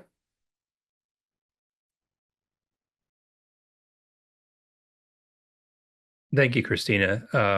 And we'll move on with the Idaho Wine Commission update with Ashlee. Yes, hi. Thank you for having me. And you could go to the next slide. And then, so I'm Ashlee Struble with the Idaho Wine Commission. It's on my 8th year, so super excited to see from when I started to now and how well our industry has grown. I'm WSET certified and Leadership Idaho Agriculture graduate. So I pretty much plan all the educational seminars for our industry, and also a lot of media journalists that come. And so I'll schedule their visits, and then I work closely with our PR team with our social media and our blog and our website updates. You can go to the next slide. And so who are we? We are a self-governing state agency. We market and promote all of Idaho's wineries and vineyards. What's folded out of there is, so we do the educational seminars and also enhance tourism experience across Idaho's wine country. So Moya, and I'm sure some of you know Moya, her key notes are the Idaho Wine Commission is inclusive, kind, clear, and respectful. So those are the pillars that we stand on. You can go to the next slide. So we have, let's see, we have 3 AVAs in Idaho with 6 unique wine regions. So we worked hard with our PR agency last year, and we were able to create a new logo, which is exciting, and then also a lot of updates on our graphics. And so that graphic right there shows our 6 unique wine regions. We did lose some wineries just out of business, or one last year we lost due to a fire in North Idaho. So currently we're about 65 wineries and 8 cideries, which we encompass cideries and meaderies as well in the state of Idaho. And we have about just over 1,300 acres planted. And then we do as well have the economic impact numbers every few years. And that's kind of what ours are standing at about right now, which helps us when we go speak to the legislature every year. We bring these numbers and it gives us a good impact of what our industry does for the state of Idaho.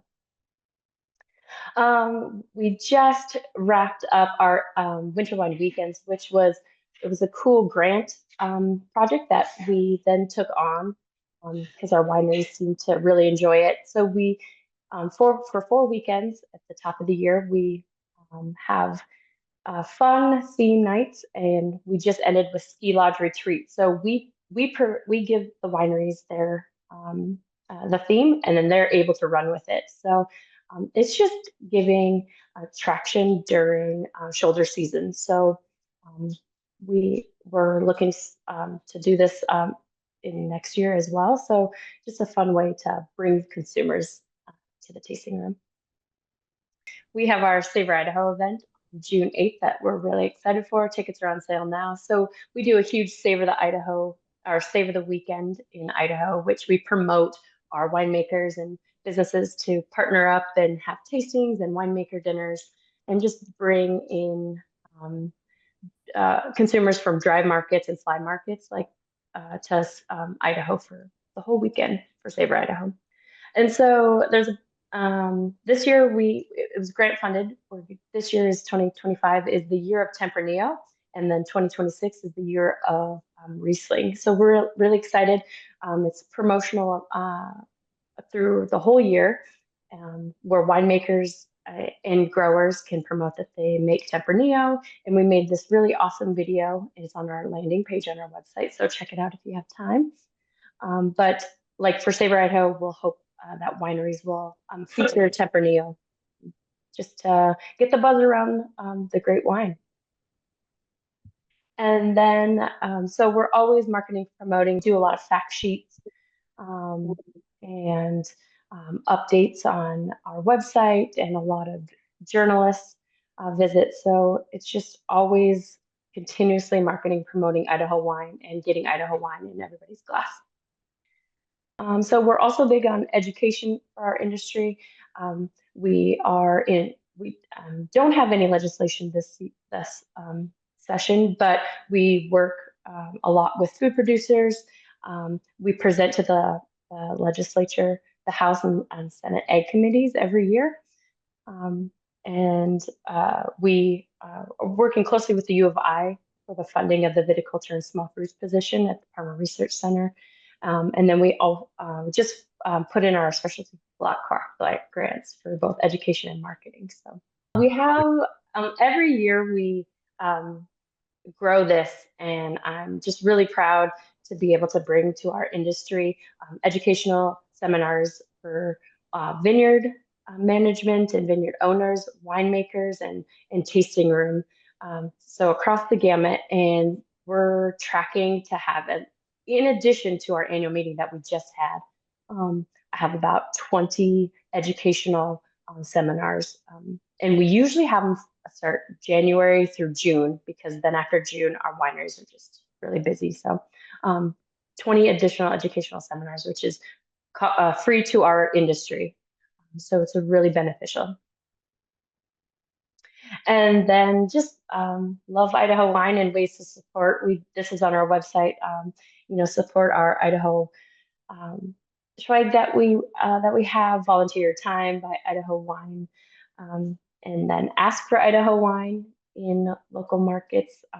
But yeah, that's our recap for our Idaho Wine Commission. Thanks, Ashlee. And I should note that there are 3 Idaho vineyards and 1 winery that are certified on their lives. Yep. So thank you. Yes. Try to get you more. Thanks. Hello, everyone. Okay. How everyone? First of all, thank you so much for this invitation. I want to say a couple of things. First, it is wonderful to know how oak is being enhanced and cherished in Oregon. As you probably know, I'm sure many of you use cork, so you probably know that oak tree is indigenous from Portugal. So it's wonderful to see it so well treated and its importance so enhanced in another country, in another region. Also, just before I start, let me tell you that if any of you is going to ProVine, we're exhibiting at ProVine. We have a lot of things happening there. So if anyone is going, please DM me so we can meet there. And another thing is, you spoke a lot about, some of you, I can't remember the exact names, I'm sorry about that. You spoke about recycling and the problem with that plastic liner. So we have a few of our members doing incredible things with those liners all around the world, from transforming those into 3D cones to use them on roads, to having partnerships with other industries, thus transforming them into labels for detergents. So there are a lot of interesting things happening throughout the world, trying to give new life to what is considered waste. So feel free again to contact us so we can try to find these amazing experiences for you, and even try to see if they are, it's possible to bring them to Oregon. And last but not least, you were speaking, Chris and Isabelle, about the content you are bringing in terms of content for your members and workshops. Again, you know how much, not only, but, and you'll see, but we work a lot in packaging. So we've done packaging workshops. So if you want to partner in regards to that, we're happy to do that. And so without further ado, I'll pass on to my presentation. If you can go on to the next slide, please. So just for those of you who don't know us, we are the Wine Industry's Climate Action Network. Everything we do is about collaborative sharing and is about having our community that is comprised of more than 250 members and partners, such as Live around the world. They represent more than 500 companies in 20 countries and 5 continents. Everything we do is about having all these companies and beyond share what they are doing to address climate change in the most practical fashion. So we do not have a scientific nor academic approach. We have a peer-to-peer learning approach, an evidence approach based on practical experience. And we do many things. Chris, if you can go on, please. We are 2, in fact, as a permanent team, but we have many people all over the world, many people in the US, in fact, helping us to make our mission of sharing and promoting climate action in the wine world become a reality. Please, if you can go on. Next, near you, so to speak, just for you to have some familiar faces of the people that are part of this community. Of course, Live is a partner of ours, but we have Crimson Wine Group, Abacella, Hopewell, Rivino, Brooks Wine, and then our regional representative for the US, which is in Washington, in fact, Tom Krogan from Vineyards at Dodden. If we can go on. So we work in 4 impact areas. Although I spoke a lot about packaging so far, we don't only work in packaging, but we also work in water, in ecosystems restoration, and in what we call seeding the change that ultimately is about climate strategy and climate action strategy. So everything we do, again, as I said, is to foster climate action and knowledge, practical knowledge sharing within these 4 areas. Chris?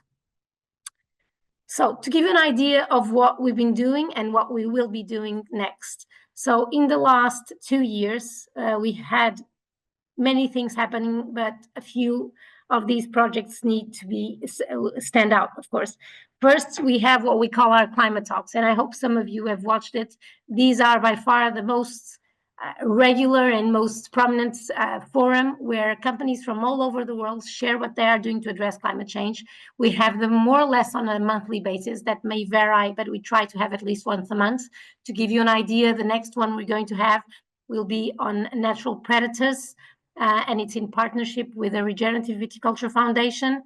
And the last one we had, which was wonderful, by the way, was what we call a research edition on water management in vineyards. Again, in this case, we actually brought together academia and wine producers sort of to bridge these 2 worlds.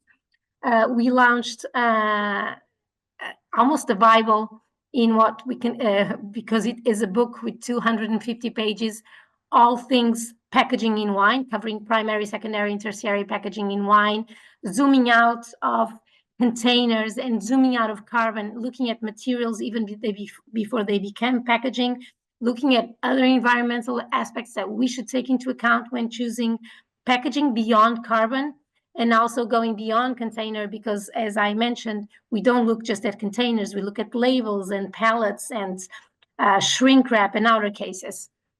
And I must say this was by far our most important deliverable to date since we became an organization in 2019. So we've had several workshops. No, sorry, still in the same slide, Chris.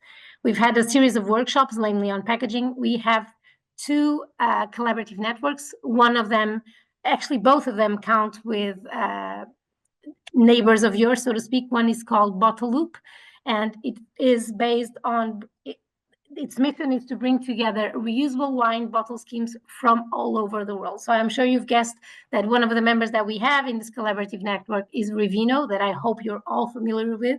And I would even love it more to know that you are part of it.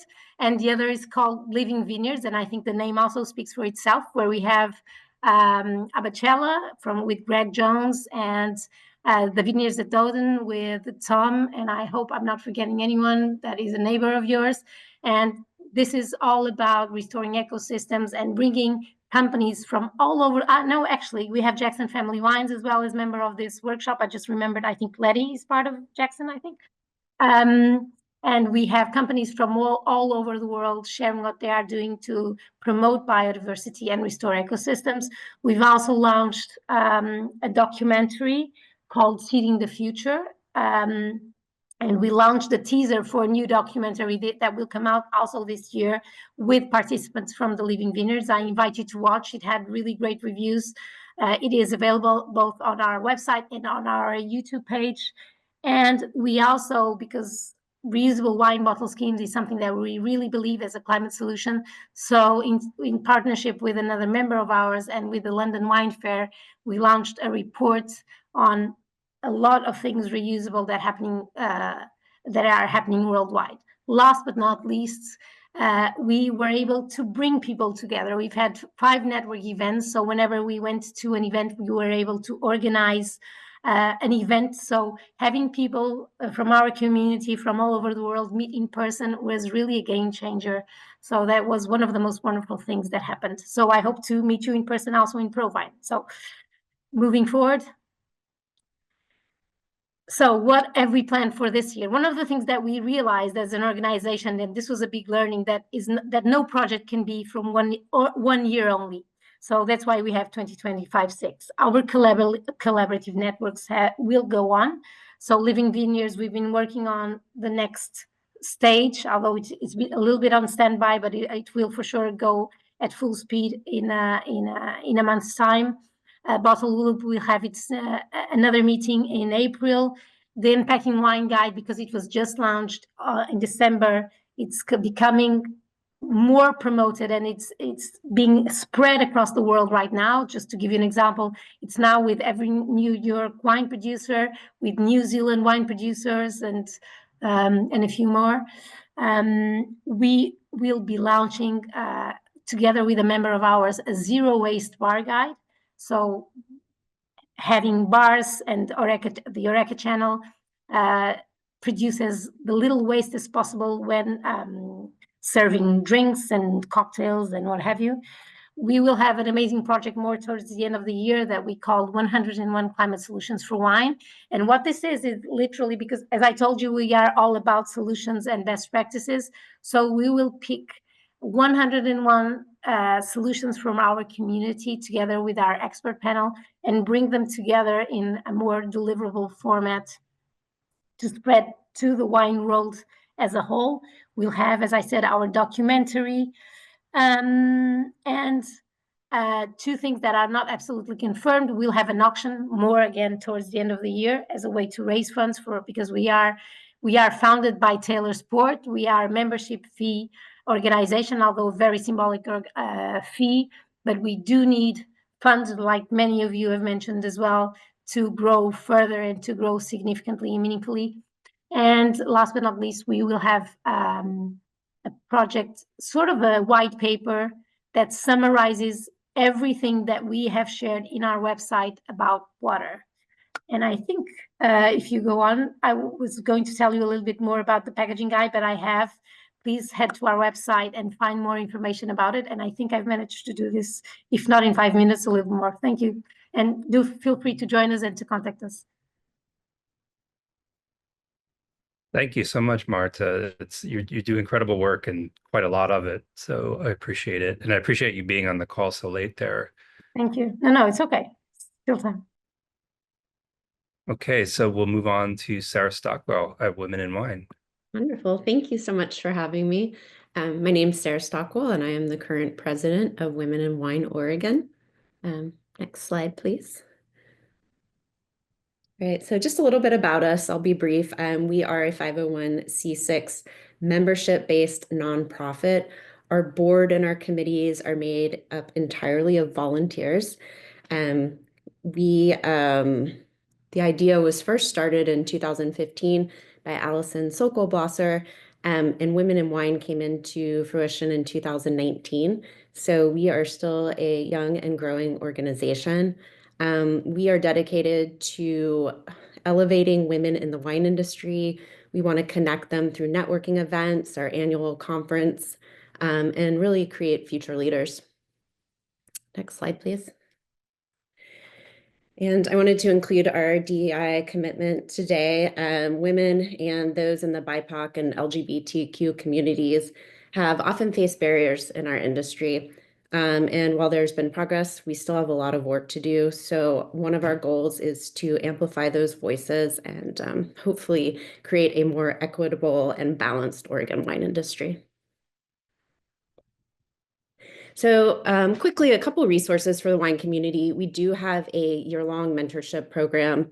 The applications are closed right now. We start taking those applications for mentors in January, and the program itself runs through April through September. We have also partnered with the Wine and Spirits Archive. So we are offering a WSET 2 scholarship for those in Southern Oregon. And the applications are open for a couple more days. So if anybody's interested, feel free to apply. And then we will announce the winners probably next week. We also do happy hours quarterly. We are about to nail down a date for one at Ghost Hill Cellars in Carlton. And April 16th, we'll have one at Sylvan Ridge Winery in Eugene. So we do have a Northern Oregon and Southern Oregon chapter. We, again, are a membership-based nonprofit, so we have annual memberships. Those are $75. They get you discounted tickets for events, access to those scholarships and mentorship programs. And coming soon in, I think, March, we're aiming for a membership platform. And I'm so excited I included it twice on the side. So what's that's going to do is it's going to create more community for our members to connect, to see who else is attending events, who's members. So we're pretty excited about that. That's a big deal for us. And next slide, please. The biggest news is our 7th annual Women in Wine Conference at the Allison Inn and Spa, June 3rd. So we haven't announced any speakers yet, but we have a great lineup and we will start announcing those soon. This is an opportunity for folks to connect with others in the industry. We are really striving to have wine-centric education this year, create more networking opportunities. And some of the feedback we've gotten the last few years is the ticket prices were a little pricey. So we decided to lower those this year. And we are offering early bird pricing, which will end on March 15th. So members will be $195 and non-members will be $230. Just to give you a quick demographic about those who attend the conference, 87% last year were from Oregon. We did have about 13% from out of state. In the wine industry itself, 30% were sales, around 15% were winemakers, and then we had a bunch of folks who were in admin and marketing and owners. So we really get a pretty broad demographic at our annual conference. Next slide, please. And if you are interested in being a sponsor, sponsorship starts at $500 and goes up to $10,000. These are just a couple of the perks. I didn't include all the benefits that is available on our website. One thing we are doing new this year is including informational tables and increasing our time for networking and happy hours. So we really want our sponsors to interact and network with our attendees. And again, we rely on our volunteers for so much. We are always looking for volunteers in our industry. Particularly those who excel at social media or website. A few hours a month is all it takes to really help our organization. We're always looking for those to host happy hours, board meetings, and fun meetups for our members to connect. And also looking for experts to volunteer their time to be a speaker. Maybe it's just leading a virtual seminar, anything like that is always super helpful to our members and really increases our membership benefits and our community at large. And that's a picture from one of our conferences at Soder. So if you have any questions, please feel free to check out our website. or email me directly at president@womenandwine.org. And really appreciate your time. Thank you. Thank you, Sarah. And it should be noted that Isabelle is a member of Women in Wine. So Definitely. Sofia, could you please give an AHIVOY update? Okay, I'm gonna try to go fast because I'm very anxious to get up and go out. But thank you so much for having me today, for having AHIVOY. I'm Sofia Torres. I'm owner, co-owner of Cromwell's Vineyard, winemaker, winegrower. But I also co-found AHIVOY. AHIVOY is Asociación Hispana de la Industria del Vino en Oregon y Comunidad. That's what it means, Hispanic Association of Wine Industry in Oregon and Comunidad for the ones that don't speak Spanish. This is a nonprofit organization. So if you would like to go to the nonprofit organization. So it's a 501c3 nonprofit. It's very unique in Oregon. And there's not a program like this. In Oregon and other parts of the country, there's people from even New York, California, Washington, and other places that are looking to try to duplicate this program in other areas. They seem very interested. We don't have the bandwidth to do it, but we're happy to help other industries outside of Oregon to understand how we're doing this. So our mission is strengthening the Oregon wine community by empowering vineyard stewards through education.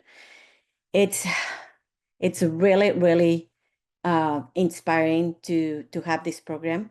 When I start joining the industry, start working with vineyard stewards, right? That normally they were known as vineyard workers or labor people. So when I started my brand, I wanted to give them a better recognition because they work really hard. We wouldn't be here if it's not for the vineyards, for the people that work in the vineyards. So if there's no product, there's no businesses for us. So we are a very strong board members or organizations. So we have the co-founders, we have a board of directors, all these people that you see on these slides, except for Kristina. We're volunteering, so we don't get any pay. Also, Miguel Lopez is it's one of the co-founders. Also, it's one of our education committee chairs, but he gets paid just for the facilitating the class every Wednesday. We fortunately got a new grant to hire a program coordinator, so that's Kristina Gonzalez. And last year, we finally got a grant also to have a part-time for communications program coordinator as well. So we're very excited about this. So all these people, as I mentioned, they're part of the industry. Some of them, they're not part of the industry, but they're consumers. And then they help us in areas that we're not experts, like lawyers, accountants, and all that kind of stuff that we need them to help us with all the business side of the organization. So next slide. So AHIVOY celebrates diversity. When we talk about diversity and inclusion and equity, it's good to talk about it. It's good to say about it. It's good to be committed about it, but we are doing the work. We are champions of racial equality and believe in the strength of the empowered, inclusive community for a better future. Normally, we see programs, we see lots of scholarships, but they're not available for vineyard stewards. AHIVOY, it's 100%. We'll say it's 75% dedicated for vineyard stewards. That's what I said. It's a very unique program that is dedicated to empower the people that help us to grow our grapes, to have or increase or improve the quality of our grapes, get the knowledge. There's no reason or there's no help if we are very knowledgeable in what we do in our jobs if we don't extend that knowledge to the people that touch our vines every day. So, so AHIVOY is that. That's the program that we run. So we are very proud to say that we are diversity, equity, and inclusion, but also we are doing the work 100%. So these are one of the values for in our organization that we follow. Every time that we have our board meeting, we read these values. So we're pretty sure about who we are, where we come from, and how we're going to act with people in the industry, people in our board members, and people also in our vineyards. So these are part of our values: the empowerment, the integrity, the respect, the advocacy. So I'm one of the most powerful voices, and I love it. I mean, I have the advantage that I speak the language and the culture of these people that help us. So it's easier for me to be an advocate for them and community. So creating a partnership with the people in the community, empower the people, fostering and have inclusivity and all around. So thank you also, Live, for inviting us. I think this is the first time that we're here with you, and this is a very important work that we can do together, and I appreciate that. So AHIVOY it started in 2019 as a nonprofit organization, established as a nonprofit formally. The idea started at the end of 2017, 2018, with Miguel Lopez and Jesus Guillen, and myself and other people in the industry of the wine professionals. We partnership since from day one with Temecula Community College. We met Jessica Sandra. She was the wine director of studies at Temecula. And when I talked to her about the idea of forming this program, establish this program, she was like blown away. She's like, I want to help. I want to have that program here. So she was our champion, to start this relationship with Temecula. So we have today 6 cohorts. The cohort number 6, it's right now attending class every Wednesday. They attend in class. So it's a program that runs for about 17 weeks. They go every Wednesday from winter to the spring because it's when the season is a little bit slow. So they have the time to go. So 85% of the graduates stay in their employers. So after this program, we've been noticing some of them, they move to other vineyards, work for other vineyards, and but 85% stay with their employers. So the good thing is that they bring in new skills. They feel more confident, they feel more comfortable with what they know, with what they're learning. 60% participants continue their education in viticulture, which is very important for us. We wanna keep them in our industry. We don't want them to go construction. We don't want them to go restaurant. We don't want them to go anywhere else. They have the skills, so we want to stay with us in these positions, right? We have so far right now 65 graduates from previous cohorts, and 15 will graduate in April, with a total of 80 students since we started. It sounds like maybe a little not too big, of a group, but the resources that we have right now is to have 15 students on each cohort, just because we don't have lots of instructors and classrooms, right? All that stuff. But in the future, we would like to have at least two cohorts per year. So AHIVOY works year-round to raise funds, like as a nonprofit organization. So as I mentioned, we give scholarships for 17 weeks for the professional wine industry program that is AHIVOY. AHIVOY covers not only the scholarship tuitions, but also gives them a stipend. So every Wednesday that they go to class, we pay them $20 a stipend. So they receive $160. So that was when we started this program. We were studying and researching about the barriers, why they don't go to school, why these scholarships that are in Oregon, we have ERA Foundation, we have the Domaine Serene Foundation, we have other in Stoller, I think they give a scholarship as well, but they don't have the time to go. They don't have the money. Well, even that they receive the money, they might don't go because they will lose that payment, right, for the day. So that's why we added this stipend for those 17 weeks. And the employer doesn't have to pay for that day for them because they're not going to work, where AHIVOY is paying them that stipend. But if they want to pay the difference, if they make more money, they're welcome to do that, of course. AHIVOY covers continuing education tuition fees, but also we have a continuing education that goes after the program, and it is only and exclusively for graduates. So it's a continuing education that we also are like workshops, very intense. For example, pruning. If you go to the next slide, I think I have the description of that. Yeah. So the scholarships for further education. So once they finish this program of 17 weeks, they have their diploma.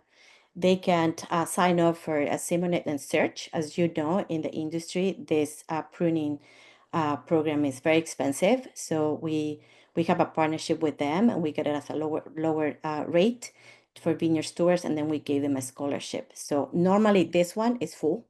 So mostly all the vineyard stewards that have been in the program, they've been taking the Simone Rich.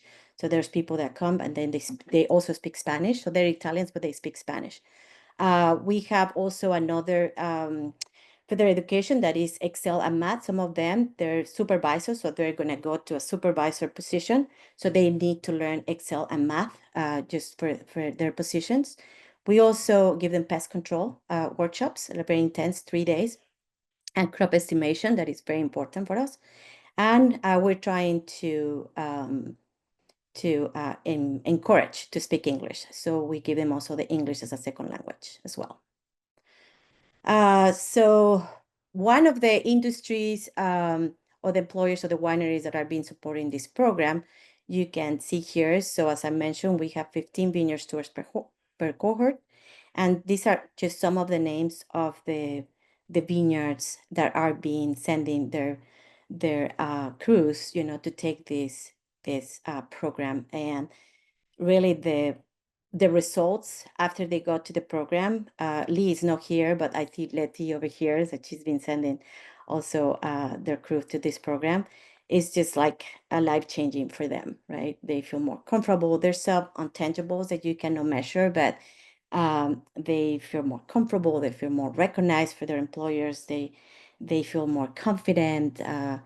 You give them a purpose, right? So when they go to school, you give them a purpose. They're learning. You empower them, so they feel more confident. They feel more loved. They feel more, oh, they see me. That before, unfortunately, as far as I know, there was not a program like this, that it was just dedicated for this for them. So. But thank you for all these wineries or vineyards that I've been sending the people that believe about the mission of AHIVOY. It's very, very important. If you want to be part of this impact, please, donations are very important, as you know. Volunteer as a mentor, an event, just volunteer, just let me know what are your skills, what is your heart on, and then we can make it happen. You can be a strategic partner. Thank you again for inviting AHIVOY today. And of course, we need wine donations. If you're a winery, you want to give us a little bit of those beautiful bottles that you have, please do. And I would love you if you guys go after this meeting to go at the website and donate at least, some amount of money if you believe about this mission. And I don't know if we have another slide. Yeah. Oh, yeah. I want to mention this. This is a very important. When you start a new nonprofit organization, you have to do a lot of work for the people to believe your mission, to believe the work that you're doing, to be collaborating with the community. So AHIVOY is that. And I just want to mention Catherine Cole that is here on the call. We make our very, very first fundraising event. Remember, Catherine? She volunteered her house to have about 35 people. That was the very first fundraising event. We were very nervous, but we showed what AHIVOY was. We present AHIVOY, and it was a very successful fundraising. Thank you, Catherine. Also, she was managing to help us to do our website with Fin Agency. So she was one of our first believers. So thank you, Catherine. Of course, Chemeketa, ERA Family Foundation, they give us the funds to start this program. I talked to Dickie Rath, and he was like, that's my dream. Please just tell me how much money you guys need. And we went and present this to his foundation, because obviously he couldn't make that decision himself. He has a foundation and a board. Foley Family Wines, they're a big champions of us. They've been supporting us for about 3 more cohorts. They donate about $150,000. So it's a Foley Family is really, really, they always say what you need. Let us know how we can help. So we have Urban Company as an accounting firm. Business Oregon gave us a huge grant last year, so that helped us a lot. Oregon Community Foundation, the Collins Foundation, the Keyban Foundation, the Harry and Carol Barnes Foundation, Mary Lamfrom Charitable Foundation, the Oregon Wine Brotherhood, Whiting Family Public Foundation, PG Foundation, City Justice. So those are just few that they give us. These ones that I just mentioned, those are the largest that they give us 15 to 25,000 and more. They believe about that. and other wineries that they've been supporting us, vineyards that they've been supporting this mission. So it's more and more, we are very healthy. If you, I mean, people want to donate to nonprofit organizations just because they're healthy. They have a strong foundation. So please join us. Please join this impact. It's just a beautiful program. You're welcome to come to the graduation. Just let me know how you can want to be involved. And I just get very passionate. I could be talking about these, but please go to the website, follow us on Instagram, get to know us, get to know what are we doing for the people that help us to exist today. Thank you.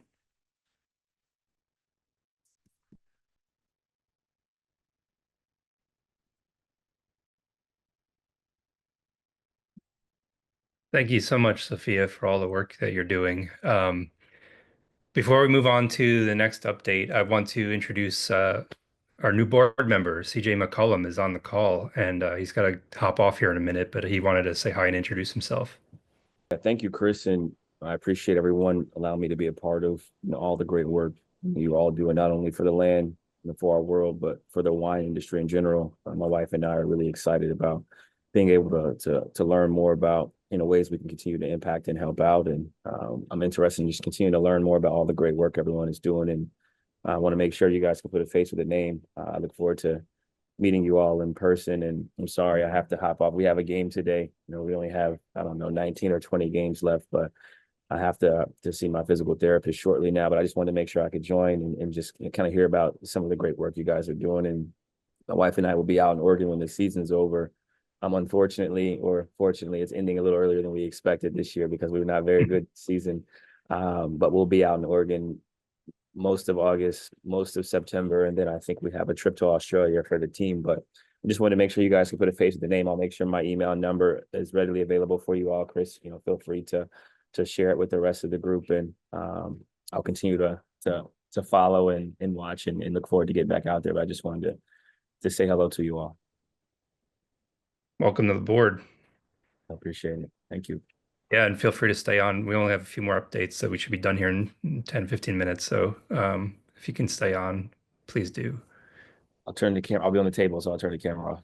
All right. So we will turn it over. Like I said, Salud is not going to be on the call today, but they'll be at the meeting tomorrow. So if you want to talk to them, you can talk to them. You all, I'm sure, know who they are. But we'll turn it over to our first certification partner, Bee Friendly Farming, Cody. Thanks, Chris. Hi, everybody. For those who I've not had the pleasure to meet, my name is Cody Wilson. I'm the Agricultural Manager for Pollinator Partnership and Bee Friendly Farming Program. I wanted to share with you today some updates on some of our projects and programs, primarily those found on the top row of the slide of the screen, our Bee Friendly Farming Program, Monarch Wings Across America, our North American Pollinator Protection Campaign, our Eco-Regional Planting Guides, and Pollinator Week. Per project or program slide, I've included the link on the slides, but if the slides are going a little bit too quick for you, feel free to reach out to me at cody@pollinator.org if you have any questions or need these links. So just a quick Bee Friendly Farming update. To date, there are currently 801 total BFF growers with more than 365,000 acres currently certified. And on those acres, they manage 156 acres of 156,000 acres of pollinator habitat. And this is much due to the hard work of the live producers. So thank you very much. This year, our Monarch Wings Across the West program, the California and Oregon adaptation of the Monarch Wings Across America program, was able to provide 6 live growers with site plans, 172 pounds of native nectar seed, and 7,550 native plants for habitat establishment. This comes to about $280,000 in project funds to enhance habitat acreage. I know there's a few of the Monarch Wings Across the West growers on this call, so a big shout out to those individuals who put in all the hard work in this with site prep and plant installation over the past year and a half. Also excited to announce that Pollinator Week will be held June 16th to the 22nd this year. This is a fantastic week to host events for pollinator awareness, especially during our wine tasting events. So just planting that seed with all of y'all. Visit the link on the screen for resources and to register your events to increase recognition for your events. And be sure to utilize the Pollinator Week toolkit that's available. This is also a time of year that Pollinator Partnership announces a native seed grant where we award seed to project-ready landowners. So keep your eyes open for announcements from me through live about the opportunity for free native pollinator seed coming your way. As always, I love to share our eco-regional planting guides. By visiting the link on the screen, entering your zip code, you'll receive a guide selected for selecting plants for pollinators specific to your ecoregion. And even better yet, we took those guides, incorporated them into a tool called Find Your Roots tool. So the Find Your Roots tool, you can develop a native plant list catered to your planting needs. You select whether you're looking for solely, say, perennial forbs, annuals, shrubs for hedgerows, or if you're looking to establish some trees, etc. You can select for your light specificity for where this habitat's going to be, your height specifications, so on and so forth. And you'll get a generated list of native plants specific to your needs that you might be able to incorporate into your habitat plans. Next up is our Trophy Stop program. For those vineyards that also keep bees, we have launched our Trophy Stop program in efforts to spread awareness of the growing concern of the Tropulelaps mite. There are 4 recognized species of Tropulelaps, which are all originally parasites of Asian honeybees. Among these Tropulelaps mites, the Tropulelaps mercedes is the primary concern for beekeepers in North America because it successfully switched over to the host that parasitizes the Western honeybee, which is used in apiaries in Oregon, Washington, Idaho, and so on and so forth. And it's expanded its geographic range. So for more information, visit the link on the screen. Please utilize those awareness tools.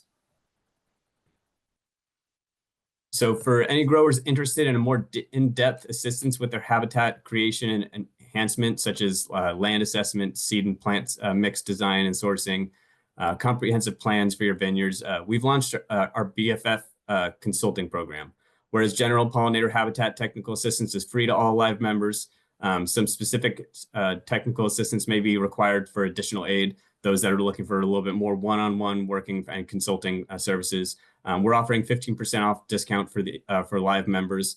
These brochures that are on the slide here are going to be made available at the live meeting tomorrow, so feel free to snag one of those and reach out to me or to the contact info on the brochure and get you some more information. And additionally, I'm excited to announce that the Farmer Rancher Award nomination form has been opened. This award recognizes agricultural producers who have contributed significantly to pollinator species protection and conservation in Canada, Mexico, and the United States. So whether you want to nominate yourself or a producer doing stellar work for pollinators, be sure to get your nominations in so you or they can be recognized for the contributions they've provided for pollinators. Lastly, I just wanted to point out we're proud to announce that the Pollinator Partnership received the IPM Achievement Award from the State of California Department of Pesticide Regulation for protecting pollinators and biodiversity through IPM-focused programs, providing practical pest management resources and certifying producers that practice IPM and funding research. And then, as always, wanted to follow up with the members of the Bee Friendly Farming team, share a contact info should anybody have any questions, concerns, pollinator inquiries. We're always here to help, so feel free to utilize these resources. And I'll do it. Thank you for your time, and I hope everyone has a wonderful day. Thanks, Cody. You guys are so generous with your resources and everything you guys are doing, so appreciate it. Thank you. So to bring it on home, Dan, I hope you're still okay to do your update. Oh, thanks, Chris. Yeah, a little under the weather, but really happy to be here. And thanks everyone for staying on the line for this final report. It's been a great lineup. As Chris mentioned very early in the meeting, Salmon Safe and Live have been working together, joining forces 25 years ago. This is year 25, starting out in the Willamette Valley with this idea of advancing wine growing that is protective of watersheds. And as you all know, Salmon Safe certification is embedded in Live certification. So when your vineyard is Live certified, it also is Salmon Safe certified. So Salmon Safe's role in Live has evolved over the years to a focus on the whole farm aspect of Live certification, applying Salmon Safe standards across non-vineyard crops so that wine growers can meet the landscape level requirement that is a cornerstone both of Live and of the IOBC. For those wine growers with diversified farms beyond wine grapes, you should know that over the winter, Salmon Safe wrapped up our biggest standards update in many years and rolled out updated certification standards that elevate climate resiliency and soil health. Always implicit in the Salmon Safe standards, but now much more explicit in the Salmon Safe standards. And we've also updated the Salmon Safe high hazard list of chemistries that are known to be harmful to aquatic life. Aside from whole farm certification, another key role for Salmon Safe with Live is providing marketing support for certified wine growers, ranging from retail marketing to tasting room materials to social media. And we're super excited to help any live Salmon Safe wine grower on the marketing side. And alongside our work supporting marketing efforts of wine growers, we're continuing to see a lot of marketplace momentum around Salmon Safe beer. Hopefully you all are seeing beers with Salmon Safe hops, especially out in the marketplace. Earth Day is coming up, and I wanted to share this IPA being launched by Frame this week with events in pubs across Oregon and Washington. For wine marketing, the Salmon Safe logo is available for you for any promotion, packaging, wine labels. You can get it off the Live website with the same requirement of 95% certified fruit. So Salmon Safe and Live have long range together across the Pacific Northwest. I wanted to note that Salmon Safe is expanding those efforts. Chris mentioned the work in Idaho. We have a large 6-year grant from EPA, and that funding is available in Idaho, offsetting assessment fees for growers. So far, our EPA funding has survived the current turbulence we're seeing in Washington, D.C., but fingers crossed that that funding will be sustained. It was committed about 18 months ago. So wanted to wrap up with this, again, focusing in on Idaho. Salmon Safe joining with Live in the Idaho Wine Commission, offsetting assessment costs for wine growers transitioning to certification. And as Isabelle mentioned, we're offering this offset this growing season, but really hoping to continue it onward into the future. We'll be working with Isabelle and Ashlee and her team in terms of grower outreach. And that wraps up the latest news from Salmon Safe. Thank you. Thanks, Dan. And I should mention for the folks on the line, you can use Salmon Safe certification claims on anything that you're growing on your property, correct? Not just wine grapes. So if you're growing That's right. crops, Yeah, absolutely. honey, Yeah, so hazelnuts or any other crop, whole farm certification, you can carry the Salmon Safe logo on those crops into the marketplace.